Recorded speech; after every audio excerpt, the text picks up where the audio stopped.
Hello friends. Did you know nearly 80% of those who watch my videos aren't subscribed? If you enjoy these stories, please hit that subscribe button and leave a like. It really helps. Thank you for being here. By the way, where are you watching from? Let me know in the comments. The name's Thaddeus Grimsby. Most folks just call me Thad, though there aren't many folks left who call me anything at all these days. I've been driving 18-wheelers across Texas for 23 years, and in all that time I've learned to trust my instincts.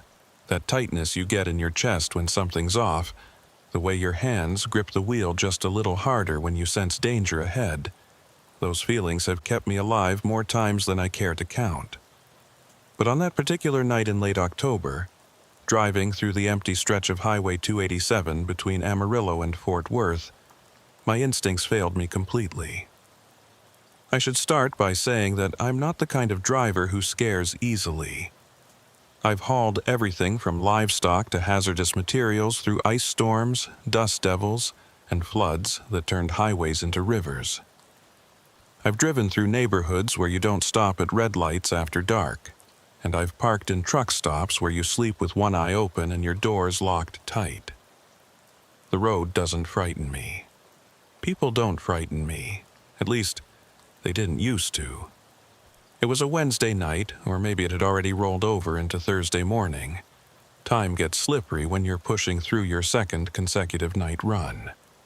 I had picked up a load of industrial refrigeration units from a warehouse in Amarillo, heading southeast toward Fort Worth.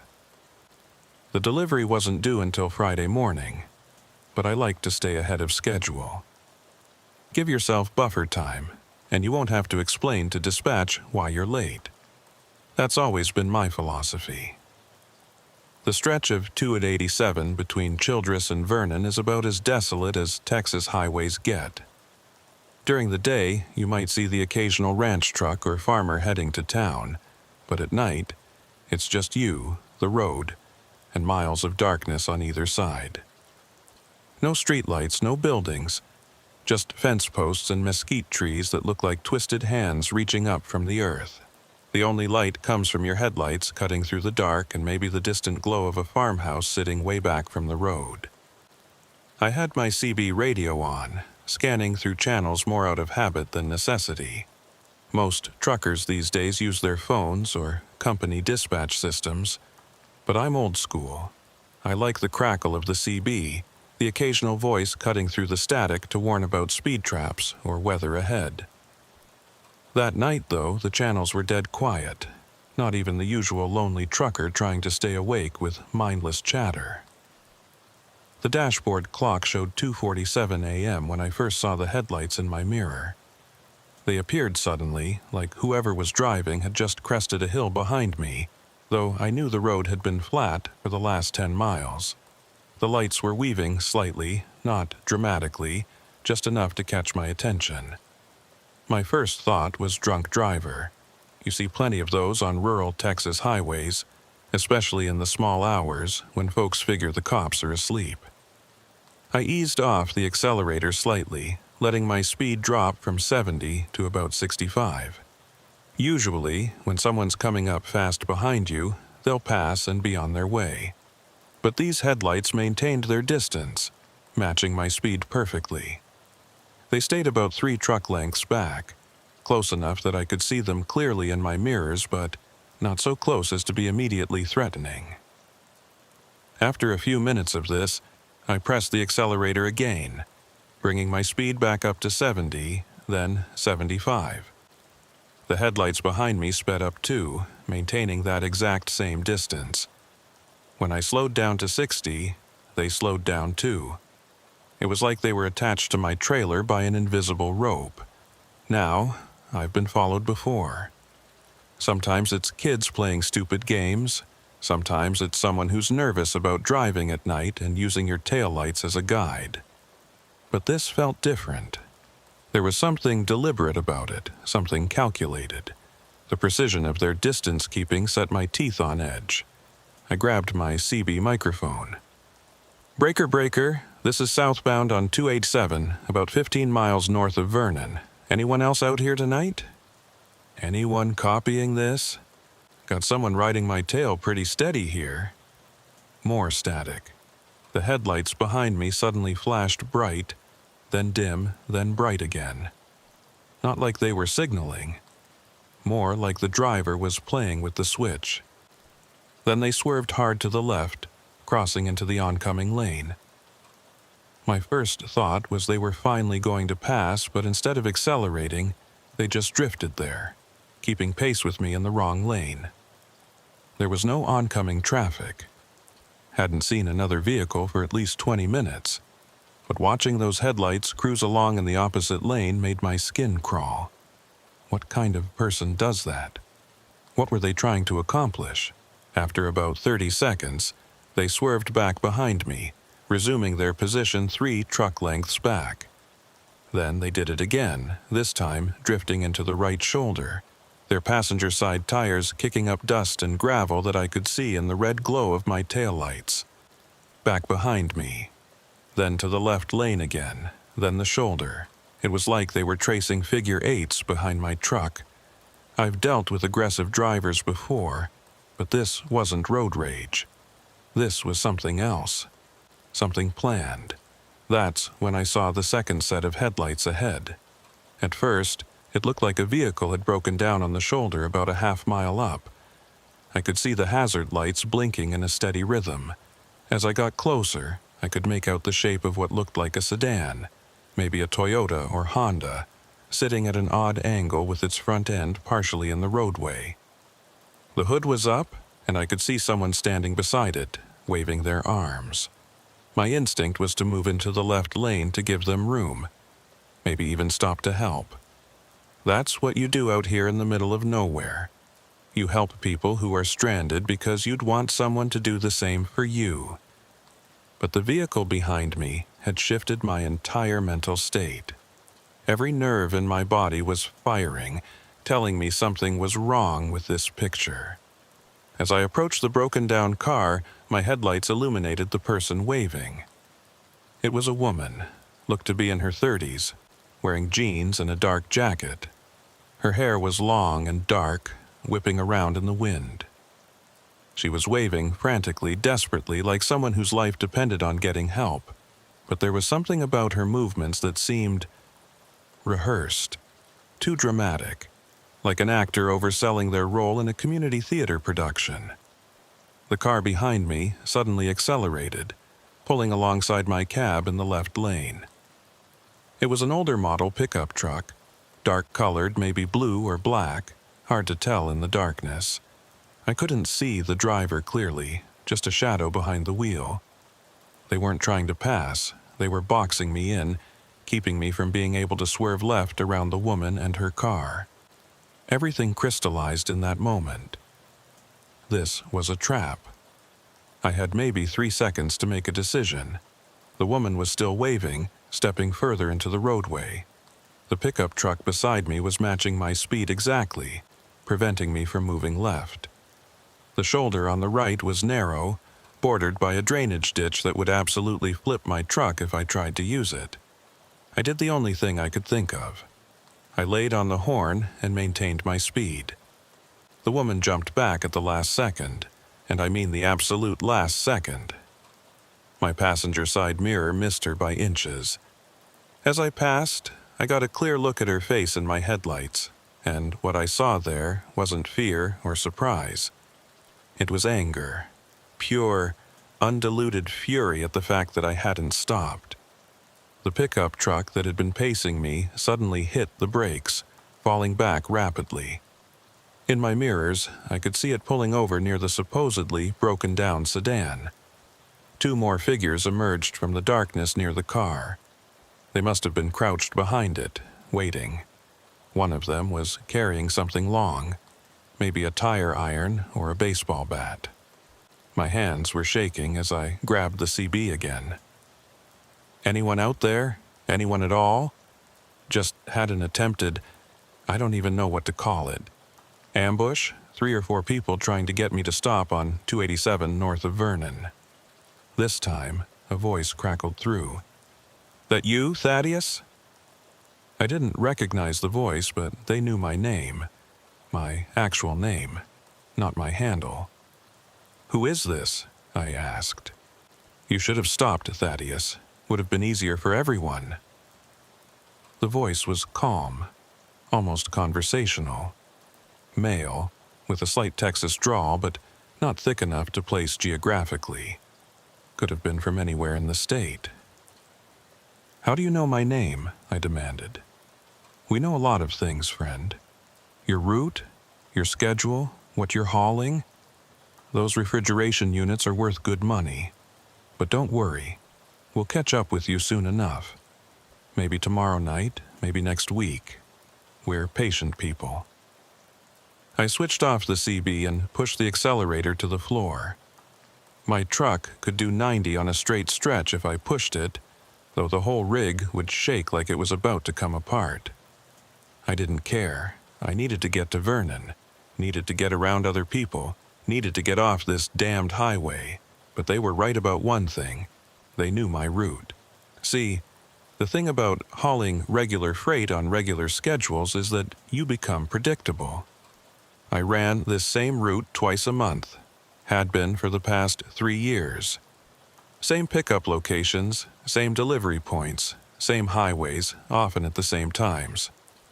Anyone who wanted to study my patterns would have had plenty of opportunity. I made it to Vernon without further incident, pulled into the first well-lit truck stop I could find, and parked right under the brightest lights available. There were a few other trucks there, drivers sleeping in their cabs, and the presence of other people made me feel marginally safer. I sat there for a good hour, engine running, doors locked, watching every vehicle that pulled in or out. Eventually, exhaustion started to win over adrenaline. I'd been driving for nearly 11 hours straight, and my eyes were starting to play tricks on me. Every shadow looked like someone creeping up on my truck. Every pair of headlights that passed on the highway seemed to slow down, like they were checking to see if I was there. I tried to call my dispatcher, but it was still too early. The office wouldn't open until 6. I thought about calling the police, but what would I tell them? That someone had pretended to have car trouble. That wasn't illegal. That someone had followed me. Hard to prove. That they'd threatened me over the CB? I had no recording, no evidence. Around 4 a.m., I decided I needed to sleep, at least for a few hours. I climbed into my sleeper cab, made sure both doors were locked, and kept my tire iron within easy reach. But sleep wouldn't come. Every time I started to drift off, I'd hear something, a footstep, a voice, the sound of someone trying door handles, and I'd jolt awake, heart pounding. Most of the time it was nothing, just my imagination running wild. Most of the time. At 5:23 a.m., I heard a distinct tap on my passenger door. Not a knock, just a single tap, like someone touching it with one finger. I held my breath, gripped the tire iron, and waited. The tap came again, then nothing. I slowly lifted the curtain that separated the sleeper from the cab and peered out. There was a piece of paper tucked under my windshield wiper. I waited another full minute before climbing out, checking in every direction before I grabbed the paper. It was a receipt from a diner, the kind they give you when you pay your check. But this wasn't my receipt. Written on the back in neat feminine handwriting were the words, "Next time, you won't see us coming." The woman from the highway, it had to be. She'd been here, at this truck stop, close enough to touch my vehicle while I was inside it. The thought made my skin crawl. I looked around the parking lot, studying every vehicle, every shadow. A few trucks over, I spotted an older pickup that might have been the one from the highway, but I couldn't be sure. Dark-colored trucks all looked the same in pre-dawn light. Was someone sitting in it? I couldn't tell. The windows were tinted just enough to obscure the interior. I got back in my cab and started the engine. Forget sleep. Forget the schedule. I was getting out of there. I pulled out of the truck stop and headed south, constantly checking my mirrors for any sign of followers. The sun was just starting to lighten the eastern horizon, painting the sky a pale gray that made the world look washed out and unreal. 20 miles down the road, I started to relax slightly. No one was following me. The highway was beginning to see normal morning traffic. Farmers heading to town, early commuters, school buses beginning their routes. The normal world was waking up, and the events of the night were starting to feel like they'd happened in some other reality. That's when I noticed the smell. It was faint at first, just a whiff of something chemical and wrong. I checked my gauges, everything normal. No warning lights, no temperature spikes, but the smell was getting stronger. It was coming from my cargo area. I pulled over at the next wide spot in the road and walked back to check my trailer. The locks were still in place, the seals intact. But when I put my ear to the door, I could hear something. A soft, hissing sound, like air escaping from a tire, but steadier. I broke the seal and opened the doors. 3 of the refrigeration units had been damaged. Someone had driven what looked like a screwdriver or an ice pick into the coolant lines. The chemical smell was refrigerant leaking out, thousands of dollars worth of damage that would make the units completely worthless. But that wasn't what made my blood run cold. Spray painted on the inside wall of my trailer, in the same angry red that reminded me of fresh blood, were the words, "You should have stopped." They'd done this at the truck stop. While I'd sat there, terrified and paranoid, gripping my tire iron and jumping at shadows, someone had calmly walked up to my trailer, picked the lock without me hearing, vandalized my cargo, and locked it back up. They'd taken their time, been methodical about it. This wasn't random destruction. This was a message. I called my dispatcher then, waking him up at home. Told him everything. He listened in silence, then said he'd send another driver to meet me and transfer the undamaged units. Told me to file a police report, get the trailer documented for insurance, then deadhead back to the yard. My run was over. But here's the thing that still bothers me, that keeps me up at night even now, months later.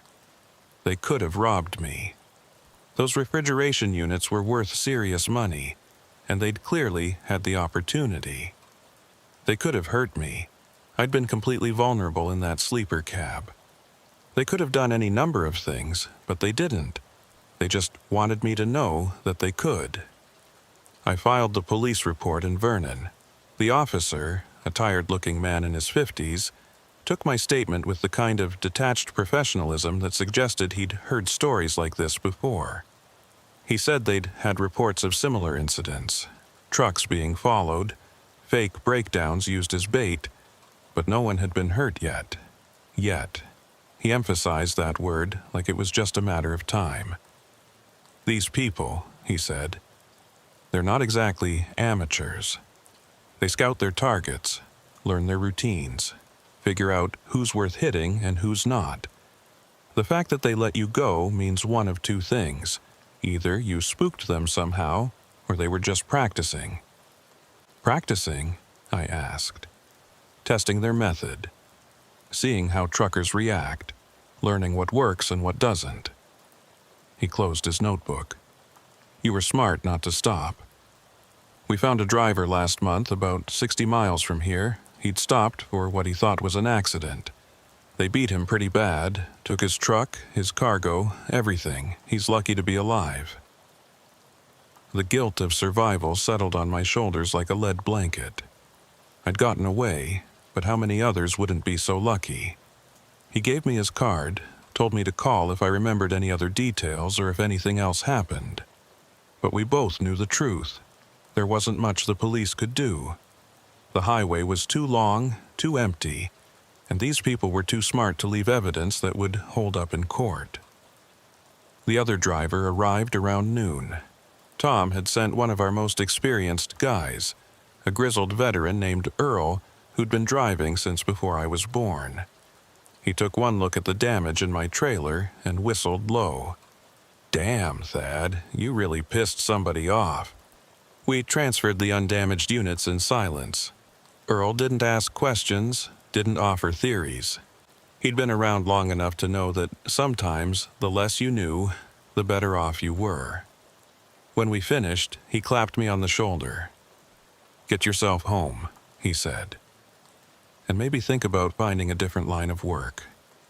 The drive back to the yard in Fort Worth was the longest of my life. Every vehicle that followed me for more than a mile set my nerves on edge. Every broken-down car on the shoulder made me grip the wheel tighter. I took a different route than usual, adding an extra hour to the journey, constantly checking to make sure no one was following me. When I finally pulled into the yard, my dispatcher was waiting. Tom Hardwick, a heavy-set man with 30 years in the business, half of them behind a desk. He took one look at me and shook his head. "Jesus, Thad, you look like hell." I probably did. I hadn't slept in over 30 hours. My hands were still shaking slightly, and I could feel the exhaustion in every bone of my body. But it wasn't the physical tiredness that was getting to me. It was the knowledge that they were still out there. "Come on," Tom said. "Let's get you sorted out." We went into his office, and I told him the whole story again, in more detail this time. He listened without interrupting, occasionally making notes on a legal pad. When I finished, he leaned back in his chair and sighed. "I'm pulling you off that route," he said, "effective immediately." Part of me was relieved, but another part, the part that had been driving trucks for over 2 decades, bristled at the idea of being scared off my regular run. "Tom, I can handle—" "No," he cut me off. "This isn't about what you can handle. I've got 3 other drivers who've reported similar incidents in the last 2 months. Not as dramatic as yours, but the same general idea. Vehicles following them, suspicious breakdowns, weird stuff at truck stops. Something's going on out there, and I'm not risking my drivers." He pulled out a map and spread it on his desk. There were several red X marks along Highway 287 and a few other rural routes. "These are all the incidents we know about," he said. "There's a pattern here. They're targeting specific routes, specific types of cargo. Refrigeration units, electronics, pharmaceutical shipments, stuff that's valuable but not too heavily monitored." Looking at that map, seeing all those marks, made it real in a way that even my experience hadn't. This wasn't random. This wasn't just bad luck. There was an actual organization out there studying us, hunting us. "What are we going to do about it?" I asked. Tom shrugged. "What can we do? We've reported everything to the police, the highway patrol, even the FBI since it crosses state lines. But until they actually hurt someone or steal something significant, it's not a high priority. We're just truckers, Thad. Nobody cares about us until freight stops moving." He was right, of course. We were invisible until we weren't doing our jobs. Then suddenly, everyone would wonder why their stores were empty, why their businesses couldn't get supplies. But until then, we were just background noise on the highways.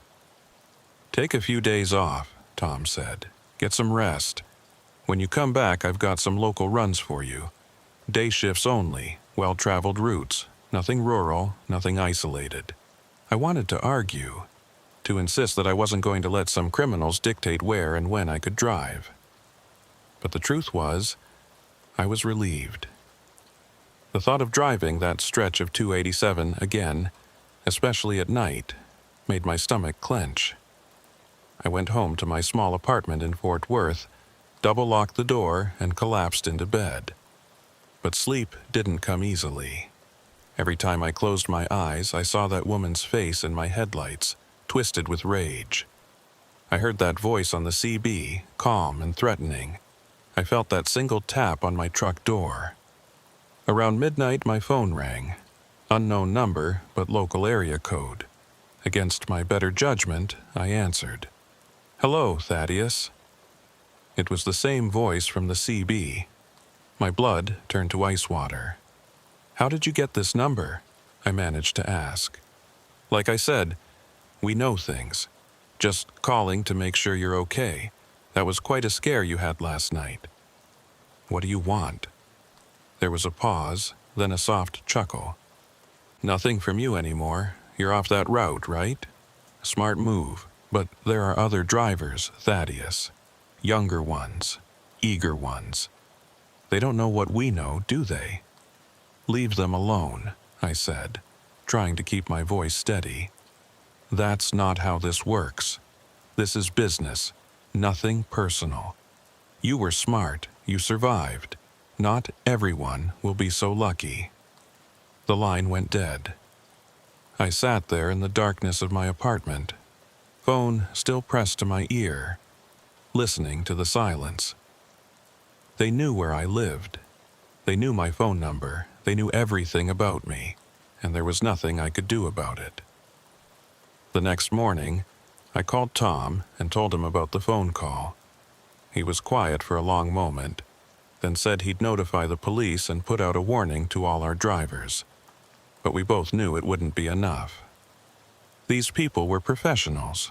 They'd studied us, learned our patterns, identified our weaknesses, and they were still out there, waiting for the next victim. 3 weeks passed before I heard about the next incident. I'd been running local deliveries, staying within a 100-mile radius of Fort Worth, never driving past sunset. It was humbling, going from long-haul runs to what amounted to glorified delivery service. But at least I could sleep in my own bed every night without wondering if someone was waiting for me in the darkness. Tom called me into his office on a Tuesday morning. His face was grim, more so than usual. "Sit down, Thad," he said. "We need to talk." I took the chair across from his desk, noting the folder he had open in front of him, police reports, from the look of them. "There's been another one," he said without preamble. "Last night, Highway 287, about 5 miles from where they tried to get you." My stomach dropped. "Who?" "Independent operator.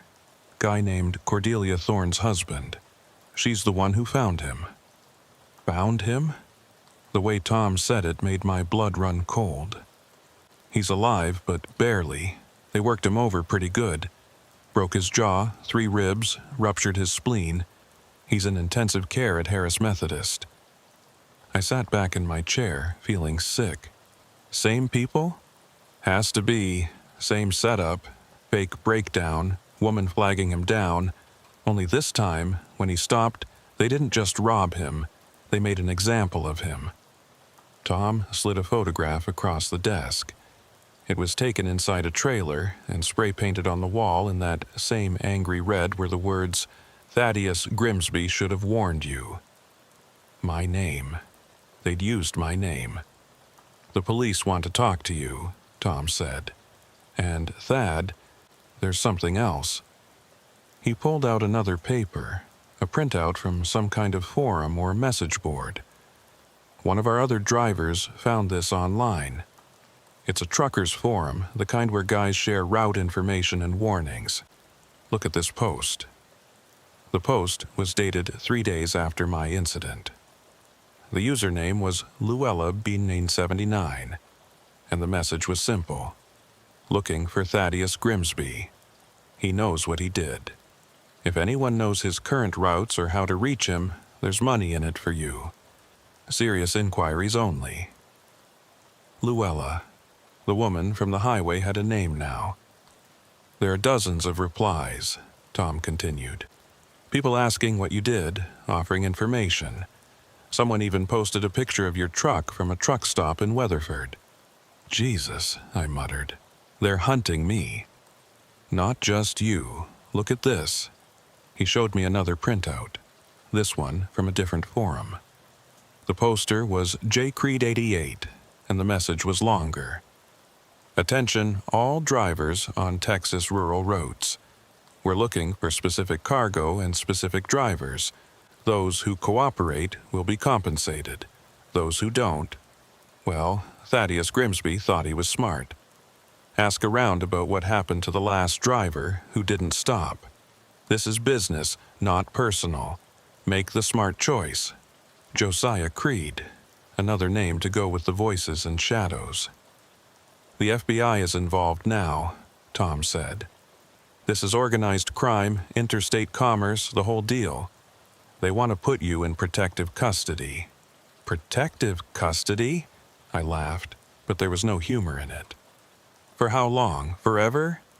These people know where I live, where I work, what I drive. What am I supposed to do, go into witness protection because I didn't stop for a fake breakdown? It might not be a bad idea, Tom said quietly. Thad, these people are escalating. First, they just tried to rob you. Then they vandalized your cargo.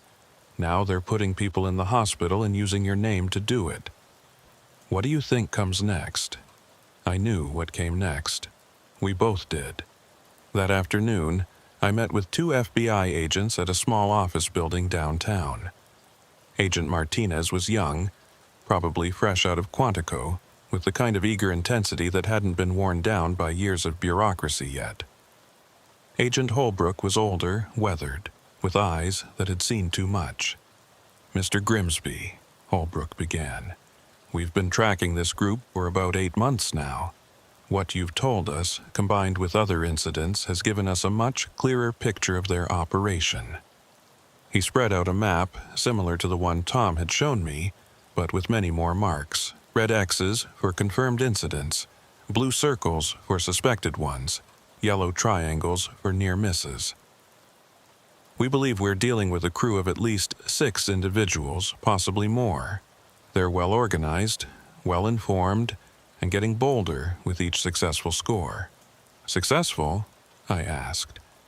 But they didn't get anything from me. You're the exception, Martinez said. In the past 6 months, they've stolen over $2 million worth of cargo, electronics, pharmaceuticals, industrial equipment. They seem to have inside information about what trucks are carrying what. Inside information, I repeated. You mean someone at the trucking companies? Possibly, or someone with access to shipping manifests, delivery schedules. These aren't random hits. They know exactly which trucks to target and when. Holbrook pulled out a tablet and showed me a series of photographs. Security camera footage from various truck stops, all grainy and unclear, but showing the same woman at different locations. Is this her? He asked. The woman from the highway? I studied the images. The quality was poor, but the build was right, the hair, the way she moved. Could be, I said. Hard to say for sure. Her name is Luella Blackwood, Holbrook said. At least, that's one of her names. She's got a record: fraud, theft, assault. Did 2 years in Gatesville for her part in a robbery scheme. Got out 3 years ago. He swiped to another photo, this one a mugshot. It was definitely her. Those same dark eyes that had blazed with anger when I didn't stop. And this, Holbrook continued, swiping again, is Josiah Creed. We think he's the leader, or at least the organizer. The man in the photo was ordinary looking. Early 40s, graying beard, the kind of face you'd forget 5 minutes after seeing it. But there was something in his eyes, a calculating coldness that made me uncomfortable even in a photograph. Ex-military, Martinez added. Dishonorable discharge after he was caught stealing supplies and selling them on the black market. He's been running schemes ever since. So, why haven't you arrested them? I asked. The 2 agents exchanged glances. We need more evidence, Holbrook said carefully. What we have is mostly circumstantial. We need to catch them in the act, or get someone on the inside to flip. You want me to be bait, I said. It wasn't a question. We want you to be safe, Martinez said quickly. But if you were willing to help us, help you how? Drive around until they try to kill me? We'd have surveillance on you the entire time, Holbrook said.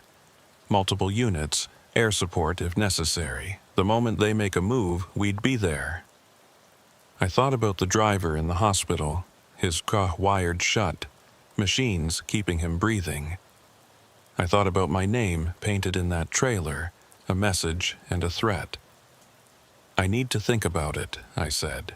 They gave me their cards, told me to call them any time, day or night. Martinez handed me a panic button, a small device that looked like a key fob. Just in case, he said. Press this, and we'll know exactly where you are. I went home and sat in my apartment, staring at that panic button. It felt heavier than it should have, like it was made of lead instead of plastic. The weight of the decision, maybe. That night, my phone rang. Unknown number again. Hello, Thaddeus. It was her this time, Luella Blackwood. Her voice was different from what I'd expected. Educated, refined even. Not the rough drawl I'd imagined. I know who you are, I said. Luella Blackwood. The FBI knows who you are, too. She laughed, a genuine sound of amusement. Oh, Thaddeus. You think that matters? You think we care about the FBI? They've been tracking us for months, and what have they accomplished? Nothing. What do you want? I wanted to apologize, she said, and for a moment, I thought I'd misheard. About that driver, the one in the hospital. That wasn't supposed to happen.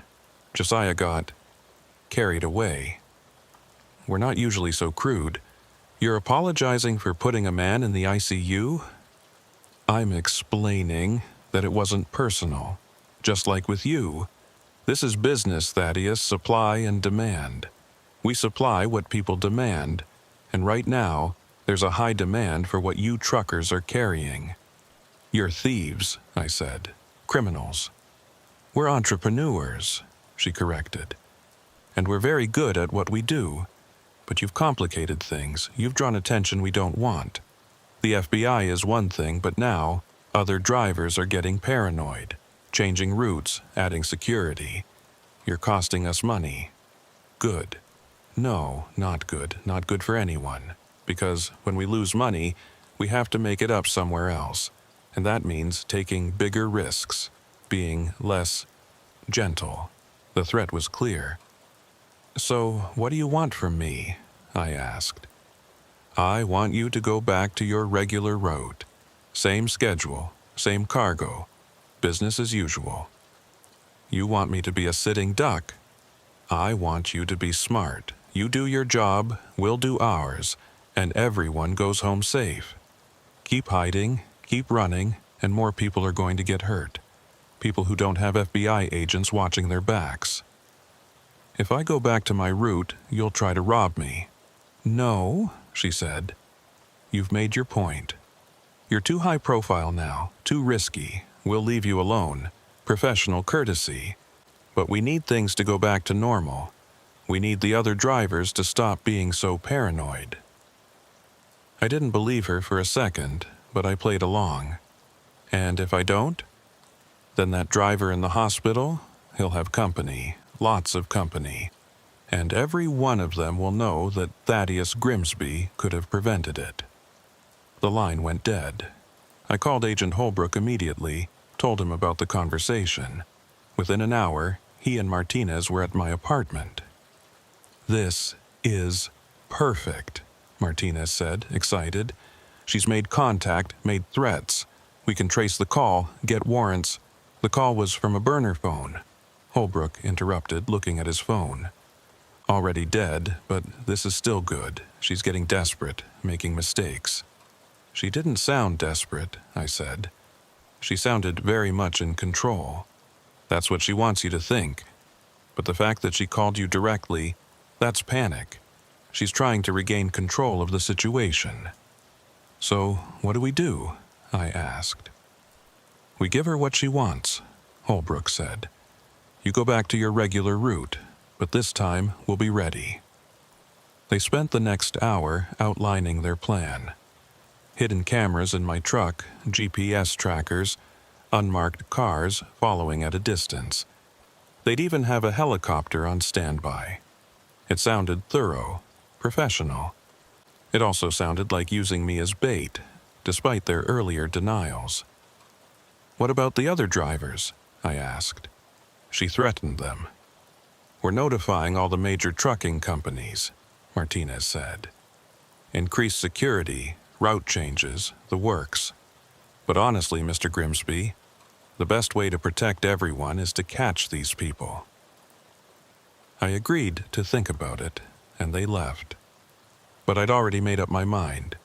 I couldn't let other drivers get hurt because of me, and I wanted this to end, one way or another. The next morning, I told Tom I wanted my old route back. He looked at me like I'd lost my mind.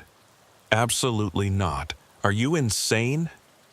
I explained the FBI's plan, Luella's threat, everything. He listened, shaking his head the entire time. This is a bad idea, Thad. These people are dangerous. They're dangerous whether I'm on that route or not. At least this way we might catch them. He finally agreed, reluctantly. We scheduled a run for that Friday night. Same cargo, same route, same everything, like nothing had ever happened. The FBI spent Thursday installing their equipment in my truck. Tiny cameras hidden everywhere, microphones that could pick up a whisper from 50 feet away. They showed me the panic button again, made me practice using it. The moment anything seems off, Holbrook emphasized, you hit this. Don't wait, don't second guess. Hit it, and we'll be there in minutes. Friday evening came too quickly. I did my pre-trip inspection, trying to act normal even though I could feel eyes on me. The FBI agents were out there somewhere, watching, waiting. The weight of the panic button in my pocket was both reassuring and terrifying. I pulled out of the yard at 8 p.m., heading northwest toward Amarillo. The familiar rhythm of the road should have been comforting, but every mile felt like driving deeper into a trap. The sun set behind me, painting the sky blood red before fading to black. The first 100 miles were uneventful. Normal traffic, normal radio chatter. I started to think maybe Luella had been telling the truth, that they'd leave me alone. Professional courtesy, she'd called it. Then, around 11 p.m., I saw the headlights. Same pattern as before, appearing suddenly, maintaining perfect distance. But this time I was ready. I activated the camera system with a switch hidden under my dash, alerting the FBI that something was happening. I see them, I said aloud, knowing the microphones would pick it up. Single vehicle, about 3 lengths back. The headlights followed me for 10 miles, matching every speed change, every lane shift. Then, just like before, they started the weaving pattern. Left lane, right shoulder, back to center. A signal to others up ahead, maybe, or just psychological warfare. My phone buzzed. Text message from Holbrook. We see them. Maintain speed, wait for our signal. Easy for him to say. He wasn't the one driving into an ambush. 20 miles later, I saw the broken-down vehicle. Same spot as before, or close to it. But this time, there were 2 cars on the shoulder, hoods up, hazard lights flashing, and multiple people, I counted at least 4, standing around them. One of them stepped into the road, waving frantically. Not Luella this time. A man, tall and thin, wearing what looked like a mechanic's coveralls. As I got closer, I recognized him from the FBI photos. Josiah Creed himself. My phone buzzed again. Do not stop, drive through. But something was wrong. There were more vehicles ahead, pulled off on both shoulders, creating a narrowing funnel. And in my mirrors, I could see more headlights approaching fast from behind. Not just the one that had been following me. 3, maybe 4 vehicles. This wasn't the same trap as before. This was something bigger. I grabbed the CB microphone. Breaker. This is Thaddeus Grimsby on 287. I need help here. Multiple vehicles, possible. The windshield exploded. Not from a bullet, from a brick or a rock. Something heavy thrown from the overpass we were passing under. Safety glass showered everywhere, and cold wind roared into the cab. I fought to keep control, nearly jackknifing as I swerved. More objects rained down. Rocks, bottles, pieces of metal. My hood took a massive dent, and something punctured the passenger door with a shriek of tearing metal. They weren't trying to stop me. They were trying to kill me. I floored it, barreling through the funnel of vehicles. Josiah Creed dove out of the way at the last second, and I clipped one of the abandoned cars, sending it spinning. In my mirrors, I could see chaos, vehicles swerving, people running, but they weren't giving up. The pickup truck behind me accelerated, ramming into my trailer. The whole rig lurched forward. They hit me again, harder this time, trying to make me lose control. More vehicles were joining the pursuit. I counted 5 sets of headlights now. Where was the FBI? Where was my backup? I hit the panic button so hard I thought I might break it. Then I grabbed the CB again. Mayday! Mayday! This is Thaddeus Grimsby under attack on Highway 287, mile marker 142. Multiple vehicles in pursuit. Where the hell is another ram from behind? This one from the side, trying to spin me out. I felt the trailer start to slide and had to fight every instinct to avoid jackknifing. The speedometer hit 85, 90. The whole rig was shaking, threatening to come apart. Then I saw them, flashing lights ahead. Police cars, FBI vehicles, even that promised helicopter swooping in low with a spotlight. The cavalry had arrived. The vehicles behind me immediately scattered. Some took off road exits, others simply stopped and tried to turn around. But it was too late for them. The FBI had the whole area surrounded. I managed to bring the truck to a stop on the shoulder, hands shaking so badly I could barely set the brakes. Blood was running down my face from where the glass had cut me. My ears were ringing. But I was alive. Agent Holbrook was the first to reach me, gun drawn, eyes scanning for threats. "Are you hurt?" "I'm okay," I lied. "Did you get them?"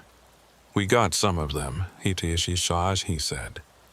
"Come on, let's get you to an ambulance." As the EMTs cleaned my cuts and checked me for concussion, I watched the FBI and state police round up suspects. They'd caught 3 vehicles, 8 people total, but not the main pickup that had been ramming me. And when they showed me the suspects, neither Luella Blackwood nor Josiah Creed were among them. "They got away," I said. It wasn't a question. "The leaders usually do," Holbrook admitted. "But this is still a win. We've got their crew, their vehicles. We'll flip someone, get them to talk." But I knew better. Luella and Josiah were too smart to get caught in their own trap. They'd probably been watching from a safe distance, ready to disappear the moment things went wrong. One of the captured suspects, a young woman barely out of her teens, was crying as they put her in the patrol car. She looked at me through the window, mascara running down her face, and mouthed something. It looked like, "I'm sorry."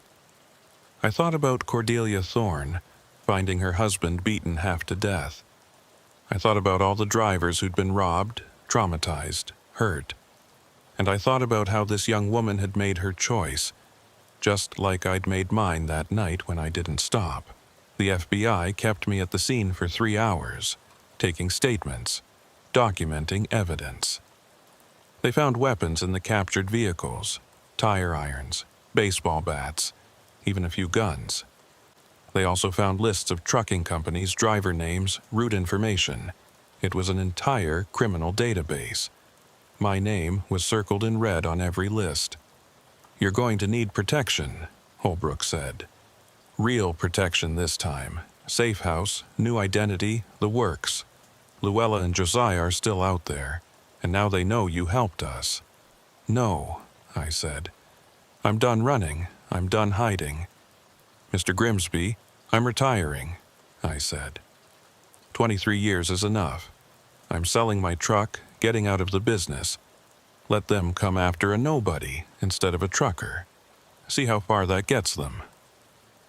It wasn't the heroic stand they probably wanted, but it was the smart play. Without a truck, without cargo, Without regular routes, I was useless to them. Just another face in the crowd.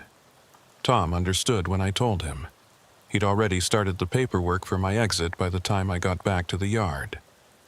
We shook hands, and he told me I'd made the right choice. "Stay safe, Thad," he said, "and stay gone." I sold the truck to a dealer in Oklahoma, making sure to go through intermediaries so my name wouldn't be on any paperwork. I moved out of my apartment in the middle of the night, leaving no forwarding address. I changed my phone number, closed my social media accounts, became a ghost. But before I disappeared completely, I did one last thing. I went to visit the driver in the hospital, the one whose beating had carried my name. He was awake, though his jaw was still wired shut. His wife, Cordelia Thorne, was there, holding his hand. She looked at me with eyes that held no anger, just exhaustion. "I'm sorry," I said. "This is my fault." The driver, I learned his name was Paul, shook his head slightly. He wrote something on a notepad and showed it to me. "Not your fault. My choice to stop." "They used my name," I insisted. "They hurt you because of me." He wrote again. "They hurt me because they're criminals. You survived. That matters." Cordelia spoke then, her voice soft but firm. "The FBI agent told us what you did, how you helped catch some of them. Thank you for that." I wanted to tell her it wasn't enough, that the real criminals were still free. But what good would that do? They needed hope, not more fear. As I left the hospital, my phone buzzed. New number, but I knew who it was before I answered. "Running away, Thaddeus?" Luella's voice was amused. "That's not like you." "It's over," I said. "I'm out. You won. Is that what you want to hear?" "What I want is irrelevant now. You've made things very complicated for us. 8 of our people in custody, our entire operation exposed. That's not something we can just forget. I don't care anymore. Come after me if you want. I've got nothing you need." There was a long pause. Then she said something that chilled me more than any threat could have. "Everyone has something to lose, Thaddeus. Everyone has someone they care about. You might think you're alone, but we know better. That ex-wife in Houston, those 2 kids in Austin, your brother in Lubbock. Amazing how much information is just floating around out there, waiting for someone to collect it." My blood froze. I'd been divorced for 10 years, barely spoke to my ex-wife. My kids were adults, living their own lives. My brother and I hadn't talked in 5 years, but she knew about all of them. "You stay away from them," I said, trying to keep the fear out of my voice. "That's entirely up to you," she said. "Disappear. Stay disappeared, and never cooperate with law enforcement again. Do that, and your family stays safe. Break that agreement, and well, we've already shown what we're capable of. The FBI couldn't protect you. What makes you think they can protect everyone you've ever cared about?" She was right, and we both knew it. "Fine," I said. "You have my word." "Good. Goodbye, Thaddeus. Let's hope we never have to speak again." The line went dead. I threw the phone in a dumpster and walked away. That was 6 months ago. 6 months. That's how long I managed to stay hidden. 6 months of looking over my shoulder, jumping at unexpected knocks, screening every call through 3 different apps before answering. 6 months of working construction jobs under the table, paying cash for everything, living in a rotation of cheap motels where nobody asked questions if your money was green. I'd grown a beard, gained some weight, started wearing glasses I didn't need, became someone else, someone forgettable. Someone who'd never driven a truck, never heard of Highway 287, never knew the names Luella Blackwood or Josiah Creed. But trauma has a way of finding you, no matter how deep you bury yourself. It was a Thursday night in April. I was staying at a run-down motel outside Abilene, far from any of my old roots. The kind of place where the carpet stuck to your shoes and the air conditioner sounded like a dying animal. But it was safe, or as safe as anywhere could be for someone like me. I'd just finished a 12-hour shift laying foundation for a new strip mall. My back ached, my hands were raw despite the work gloves, and all I wanted was a shower and sleep.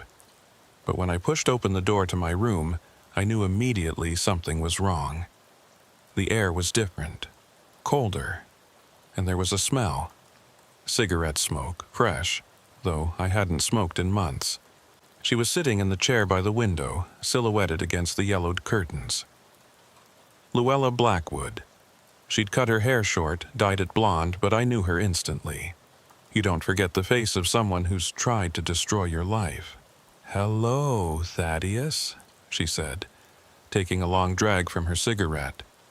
"You're a hard man to find." I stayed in the doorway, calculating distances. The parking lot was 20 feet behind me. My truck, not a semi anymore, just an old Ford pickup I'd bought with cash, was parked right outside. But she was too calm, too relaxed. This was planned. "How?" I asked. "Your brother," she said simply. "We've been watching him. You called him 2 weeks ago from a burner phone, checked in on him." The call lasted 4 minutes and 17 seconds, long enough for our tech guy to triangulate the general area. After that, it was just legwork, checking motels, construction sites. You truckers always end up in construction when you quit. Something about working with your hands. I'd been so careful, but not careful enough. One moment of weakness, of needing to hear a familiar voice, and it had all unraveled. "What do you want?" I asked, though I already knew this wouldn't end well. "Josiah is in prison," she said. "Thanks to you and your FBI friends, 15 to 20 years. The others got 5 to 10. You destroyed everything we built. You destroyed it yourself when you started hurting people." She laughed, bitter and sharp. "Hurting people? We were surviving. Do you know what it's like to have nothing? To watch everything get taken from you piece by piece until crime is the only option left? There are always options." Spoken like someone who's never been truly desperate. She stood up, and I tensed, but she just walked to the window, peering through the curtains. "I didn't come here to debate philosophy with you, Thaddeus. I came to make you an offer. I'm listening." The FBI froze all our assets, but we had money hidden. Enough to start over, somewhere else, under new names. I could disappear, just like you tried to, but I need something from you first. "What?" "There's a witness. One of our crew who flipped, gave the FBI everything in exchange for immunity. They're keeping him in protective custody until Josiah's trial next month. I need to know where." I almost laughed. "You think I have that information?" "No, but you still have contacts. That dispatcher of yours, Tom, the FBI agents who worked your case, you could find out." "Even if I could, why would I?" She turned to face me, and for the first time, I saw something besides cold calculation in her eyes. Desperation. Fear. "Because if you don't, I'll burn everything down. Your family, your friends, everyone you've ever cared about. I've got nothing left to lose, Thaddeus. Prison or death, it doesn't matter anymore. But I'll take as many people with me as I can. You're threatening to kill innocent people if I don't help you kill a witness? I'm not going to kill him. I just need to know where he is. What happens after that isn't your concern." We stood there, staring at each other across the dirty motel room. Two people whose lives had been derailed by a single moment on a dark highway. In another universe, we'd never met. I'd have stopped for her fake breakdown, been robbed, filed an insurance claim, and moved on. She'd have gotten her score and disappeared into the night. Simple, clean. But I hadn't stopped, and now here we were. "I can't," I said finally. "I won't." She nodded like she'd expected that answer. "Then we have a problem." She pulled out her phone and showed me the screen. It was a live video feed. My ex-wife's house in Houston. I could see her through the kitchen window washing dishes, alone, vulnerable. "I have people watching her," Luella said. "Your kids too, your brother. One word from me and bad things happen. You understand?" My mouth went dry. "You're bluffing." She made a call, putting it on speaker. A man's voice answered. "Yeah? Show him," she said. 30 seconds later, the feed showed a figure approaching my ex-wife's back door. Dressed in black, face obscured. They knocked, and I watched her dry her hands and walk toward the door. "Stop," I said. "Please." Luella spoke into the phone. "Stand down, for now." The figure retreated, disappearing into the darkness. My ex-wife looked confused, peering out into her backyard before closing and locking the door. 48 hours, Luella said. "Find out where the witness is, or next time my people won't stop at knocking." She walked past me toward the door, pausing just long enough to whisper, "And don't even think about calling the FBI. We're monitoring everything. One suspicious call, one police car showing up somewhere it shouldn't, and it's over." Then she was gone, leaving only the smell of cigarette smoke and the weight of an impossible choice. I sat on the bed, head in my hands, trying to think. She was right about one thing. I couldn't call the FBI. Even if they could protect my family, which was doubtful, any contact would trigger Luella's people. But I also couldn't give up a witness. That would make me an accessory to murder, because despite what she said, I knew exactly what would happen if she found him. I needed help, but from someone outside the official channels. Tom Hardwick, my old dispatcher. He'd know things, have contacts, but he wasn't law enforcement. Maybe I could reach out without triggering any alarms. I drove 3 hours to Dallas, switching vehicles twice, before finding a payphone that actually worked. They're almost extinct now, but truckers know where to find them. Old truck stops that haven't been updated since the 90s. Tom answered on the third ring. "Hello? Tom, it's Thad. Don't say my name, just listen." Silence then. "I'm listening." I explained everything as quickly as I could. Luella's visit, her threats, the impossible situation. Tom listened without interrupting. "Jesus," he finally said. "What are you going to do?" "I don't know. That's why I'm calling. I don't know what I need. Information, options, something." "The witness," Tom said slowly. "I might know who it is. Guy named Garrett, early 20s. He was the weak link, kid who got in over his head. Word is he's scared out of his mind. Been begging the FBI to relocate him to another country. Do you know where they're keeping him?" "No, and I don't want to know." "Thad, you can't be thinking about—" "I'm not thinking about anything. I'm just trying to find a way out of this that doesn't end with people dead." Tom was quiet for a long moment. Then he said, "There might be another way. What if the witness wasn't where Luella thought he was?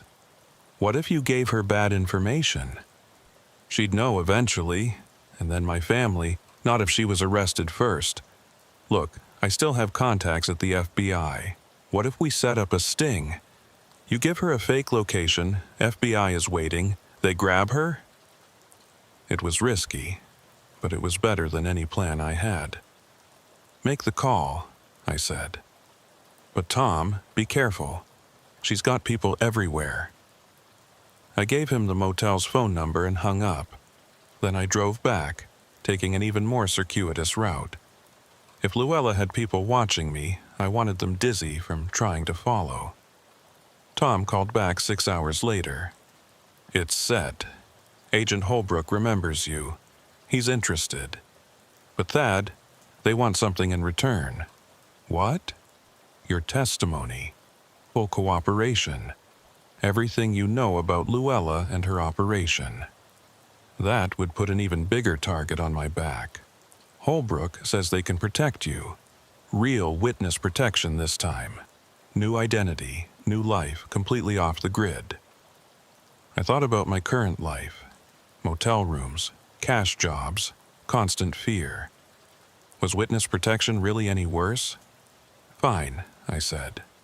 "What's the plan?" The plan was elegant in its simplicity. I would tell Luella that the witness was being held at a specific safe house in Fort Worth. The FBI would evacuate the real residence and fill it with agents. When Luella or her people showed up, they'd be arrested. Clean, simple, effective. Except nothing about Luella Blackwood was ever simple. I met her the next night at an abandoned truck stop off I-20. She'd chosen the location, of course. Isolated, multiple exit routes, impossible to surround without being noticed. She wasn't alone this time. A man sat in the passenger seat of her car, face obscured by darkness. He didn't speak, didn't move, but I could feel him watching me. "Well," she said, leaning against her car. I handed her a piece of paper with an address. "Safe house in Fort Worth. Residential neighborhood, minimal security. They're moving him in 3 days, right before the trial." She studied the paper, then me. "How did you get this? Does it matter?" "Everything matters." She pulled out her phone, typed something. "If you're lying to me, Thaddeus, if this is some kind of setup, it's not." She stared at me for a long moment. Then she nodded to the man in the car. He got out, and I finally saw his face. Young, maybe mid-20s, with dead eyes and a scar across his throat. "This is Marcus," she said. "He'll be staying close to you until we verify your information. Think of him as insurance. That wasn't part of the deal. The deal is whatever I say it is." She got in her car, started the engine. 3 days, Thaddeus. If you've told the truth, you'll never see us again. If you've lied, well, Marcus will handle that." She drove off, leaving me alone with her silent enforcer. He followed me back to the motel, took the room next door. I could hear him through the thin walls, pacing, occasionally talking on the phone in a language I didn't recognize. For 2 days, we existed in this strange limbo. Marcus shadowing me everywhere, never speaking, just watching. I went to work at the construction site, and he sat in his car in the parking lot. I went to buy food, and he followed 2 aisles behind. It was psychological torture, designed to break me down, make me reveal any deception. On the morning of the 3rd day, my phone rang. Unknown number. "It's Tom. They're in position. Is the backup guy still with you?" I glanced at the wall, hearing Marcus moving around. "Yeah. Holbrook says to act normal. Go to work, follow your routine. They'll handle everything else." But I couldn't focus at work. Every sound made me jump. Every phone call could be news that the plan had failed, that my family was paying the price. By lunch, I was so wound up that the foreman sent me home thinking I was sick. Marcus followed me back to the motel. We pulled into the parking lot at the same time, and for once, he spoke. "Something's wrong," he said. His voice was raspy, damaged, like his scarred throat suggested. "You're nervous." "I'm always nervous when killers are following me." He smiled, an expression that didn't reach his eyes. "You should be more specific. There are several of us around." Before I could respond, his phone rang. He answered in that foreign language, listened, then hung up. His entire demeanor changed. The fake casualness disappeared. replaced by cold professionalism.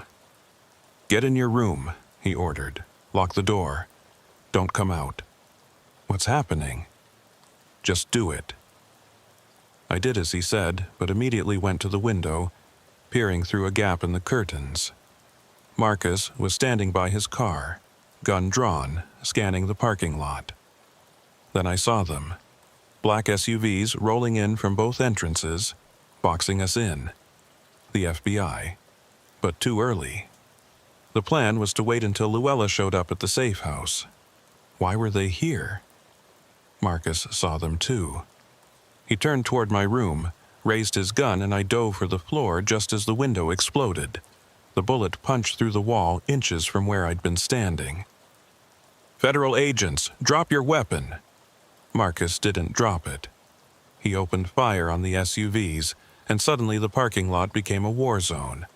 Automatic weapons fire, shattering glass, screaming. I crawled to the bathroom, huddled in the tub, hands over my ears. It lasted maybe 30 seconds, then silence. "Thaddeus Grimsby!" Someone with a megaphone. "Come out with your hands visible." I emerged slowly, hands high, stepping over the destroyed remnants of my door. Marcus was on the ground, not moving, blood pooling beneath him. Federal agents were everywhere, weapons drawn. Agent Holbrook approached, looking grim. "Are you hurt?" "No. What happened? This wasn't the plan." "Luella knew it was a trap. We're not sure how, but she sent her man here to kill you instead of going to the safe house. We had to move early." "Where is she?" "Wind. We've got bolos out. Every agency is looking, but she's gone." I looked at Marcus's body.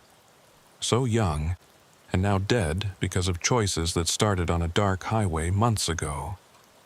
"My family," I said. "She'll go after them. We've got units with all of them. They're safe. But for how long?"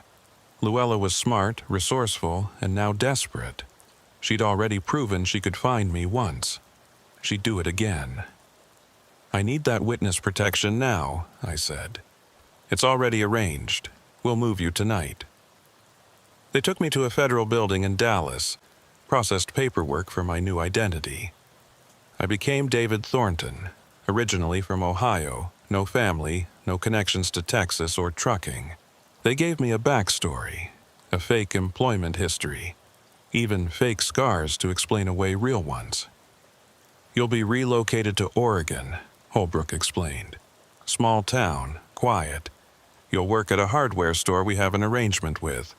Keep your head down for a year, maybe 2, and this will all be behind you." "What about Luella?" "We'll find her. People like her can't stay hidden forever. They get greedy, make mistakes." But I wasn't convinced. Luella wasn't like other criminals. She was methodical, patient. She could wait years for revenge if necessary. That night, they drove me to the airport in an unmarked car. I had one bag with basic clothes, a wallet with my new ID, and a prepaid phone with only one number programmed. A handler who would check in weekly. As we pulled up to departures, Holbrook handed me an envelope. "This came for you. We checked it. It's clean." Inside was a single sheet of paper with the handwritten message. "You think you've won, but this isn't over. I know what name they gave you. I know where they're sending you. Run to Oregon, David. I'll give you a head start. But one day when you've started to feel safe, when you've forgotten to check your mirrors, I'll be there. And next time, there won't be any FBI to save you." My blood went cold. She knew. Somehow, she knew everything. "This changes things," I said, showing Holbrook the note. He read it, his face darkening. "We have a leak." "You think?" "We'll need to change everything. New name, new location." "No," I said. "She'll find out again. Your system is compromised." "Then what do you suggest?" I thought about it, really thought about it. Luella would never stop. The FBI couldn't protect me forever. There was only one way this ended. "Let me go," I said. "Really go. No handlers, no check-ins, no official protection. I'll disappear completely, somewhere even you don't know about." That's not how witness protection works. Witness protection doesn't work when the criminal knows everything about it. I'll testify at Josiah's trial by video link from an undisclosed location. After that, I'm gone. Holbrook didn't like it, but he knew I was right. They set me up with cash, a clean car with no GPS, and a promise that they wouldn't look for me as long as I showed up for the trial. I drove away from that airport and kept driving for 3 days. North, then east, then south, then west. Random directions, random turns. I stopped only for gas and drive-through food. On the 4th day, I ditched the car and bought another with cash from a private seller in Kansas. Eventually, I ended up in a place I won't name, doing work I won't describe, living under a name that isn't David Thornton or Thaddeus Grimsby. I testified at Josiah's trial from a lawyer's office 2 states away, my face digitally obscured, my voice altered. He got 25 to life, partially based on my testimony. Luella Blackwood was never caught. It's been 2 years now, 2 years of looking over my shoulder, of starting at unexpected sounds, of never staying in one place too long. I know she's out there looking for me. Sometimes I think I catch glimpses. A woman who turns away too quickly, a car that follows for 1 block too many. But nothing concrete, nothing real. Maybe she gave up. Maybe she found a new life somewhere, decided revenge wasn't worth it. Or maybe she's playing the long game, waiting for me to drop my guard. I think about that night on Highway 287 often. One split-second decision, to not stop for a stranger in distress, changed so many lives. The driver who did stop and ended up in the hospital. The young criminals now serving hard time.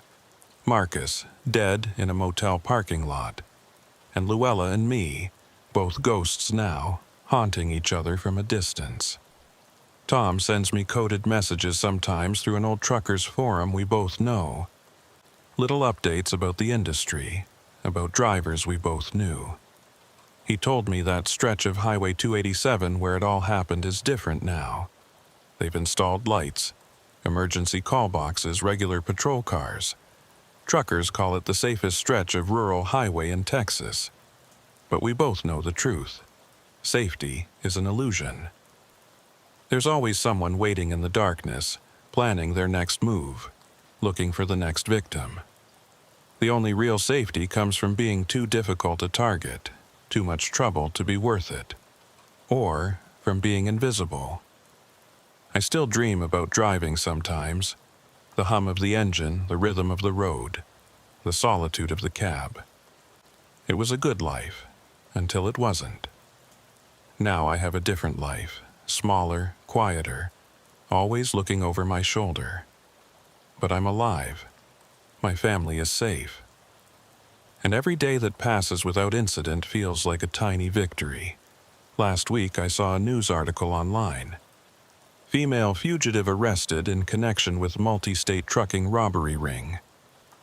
My heart stopped, but when I clicked through, it was someone else. Similar pattern, different people. Copycats maybe, or just convergent criminal evolution. The truth is, there will always be people like Luella and Josiah out there. Desperate, clever, willing to do whatever it takes to survive or thrive.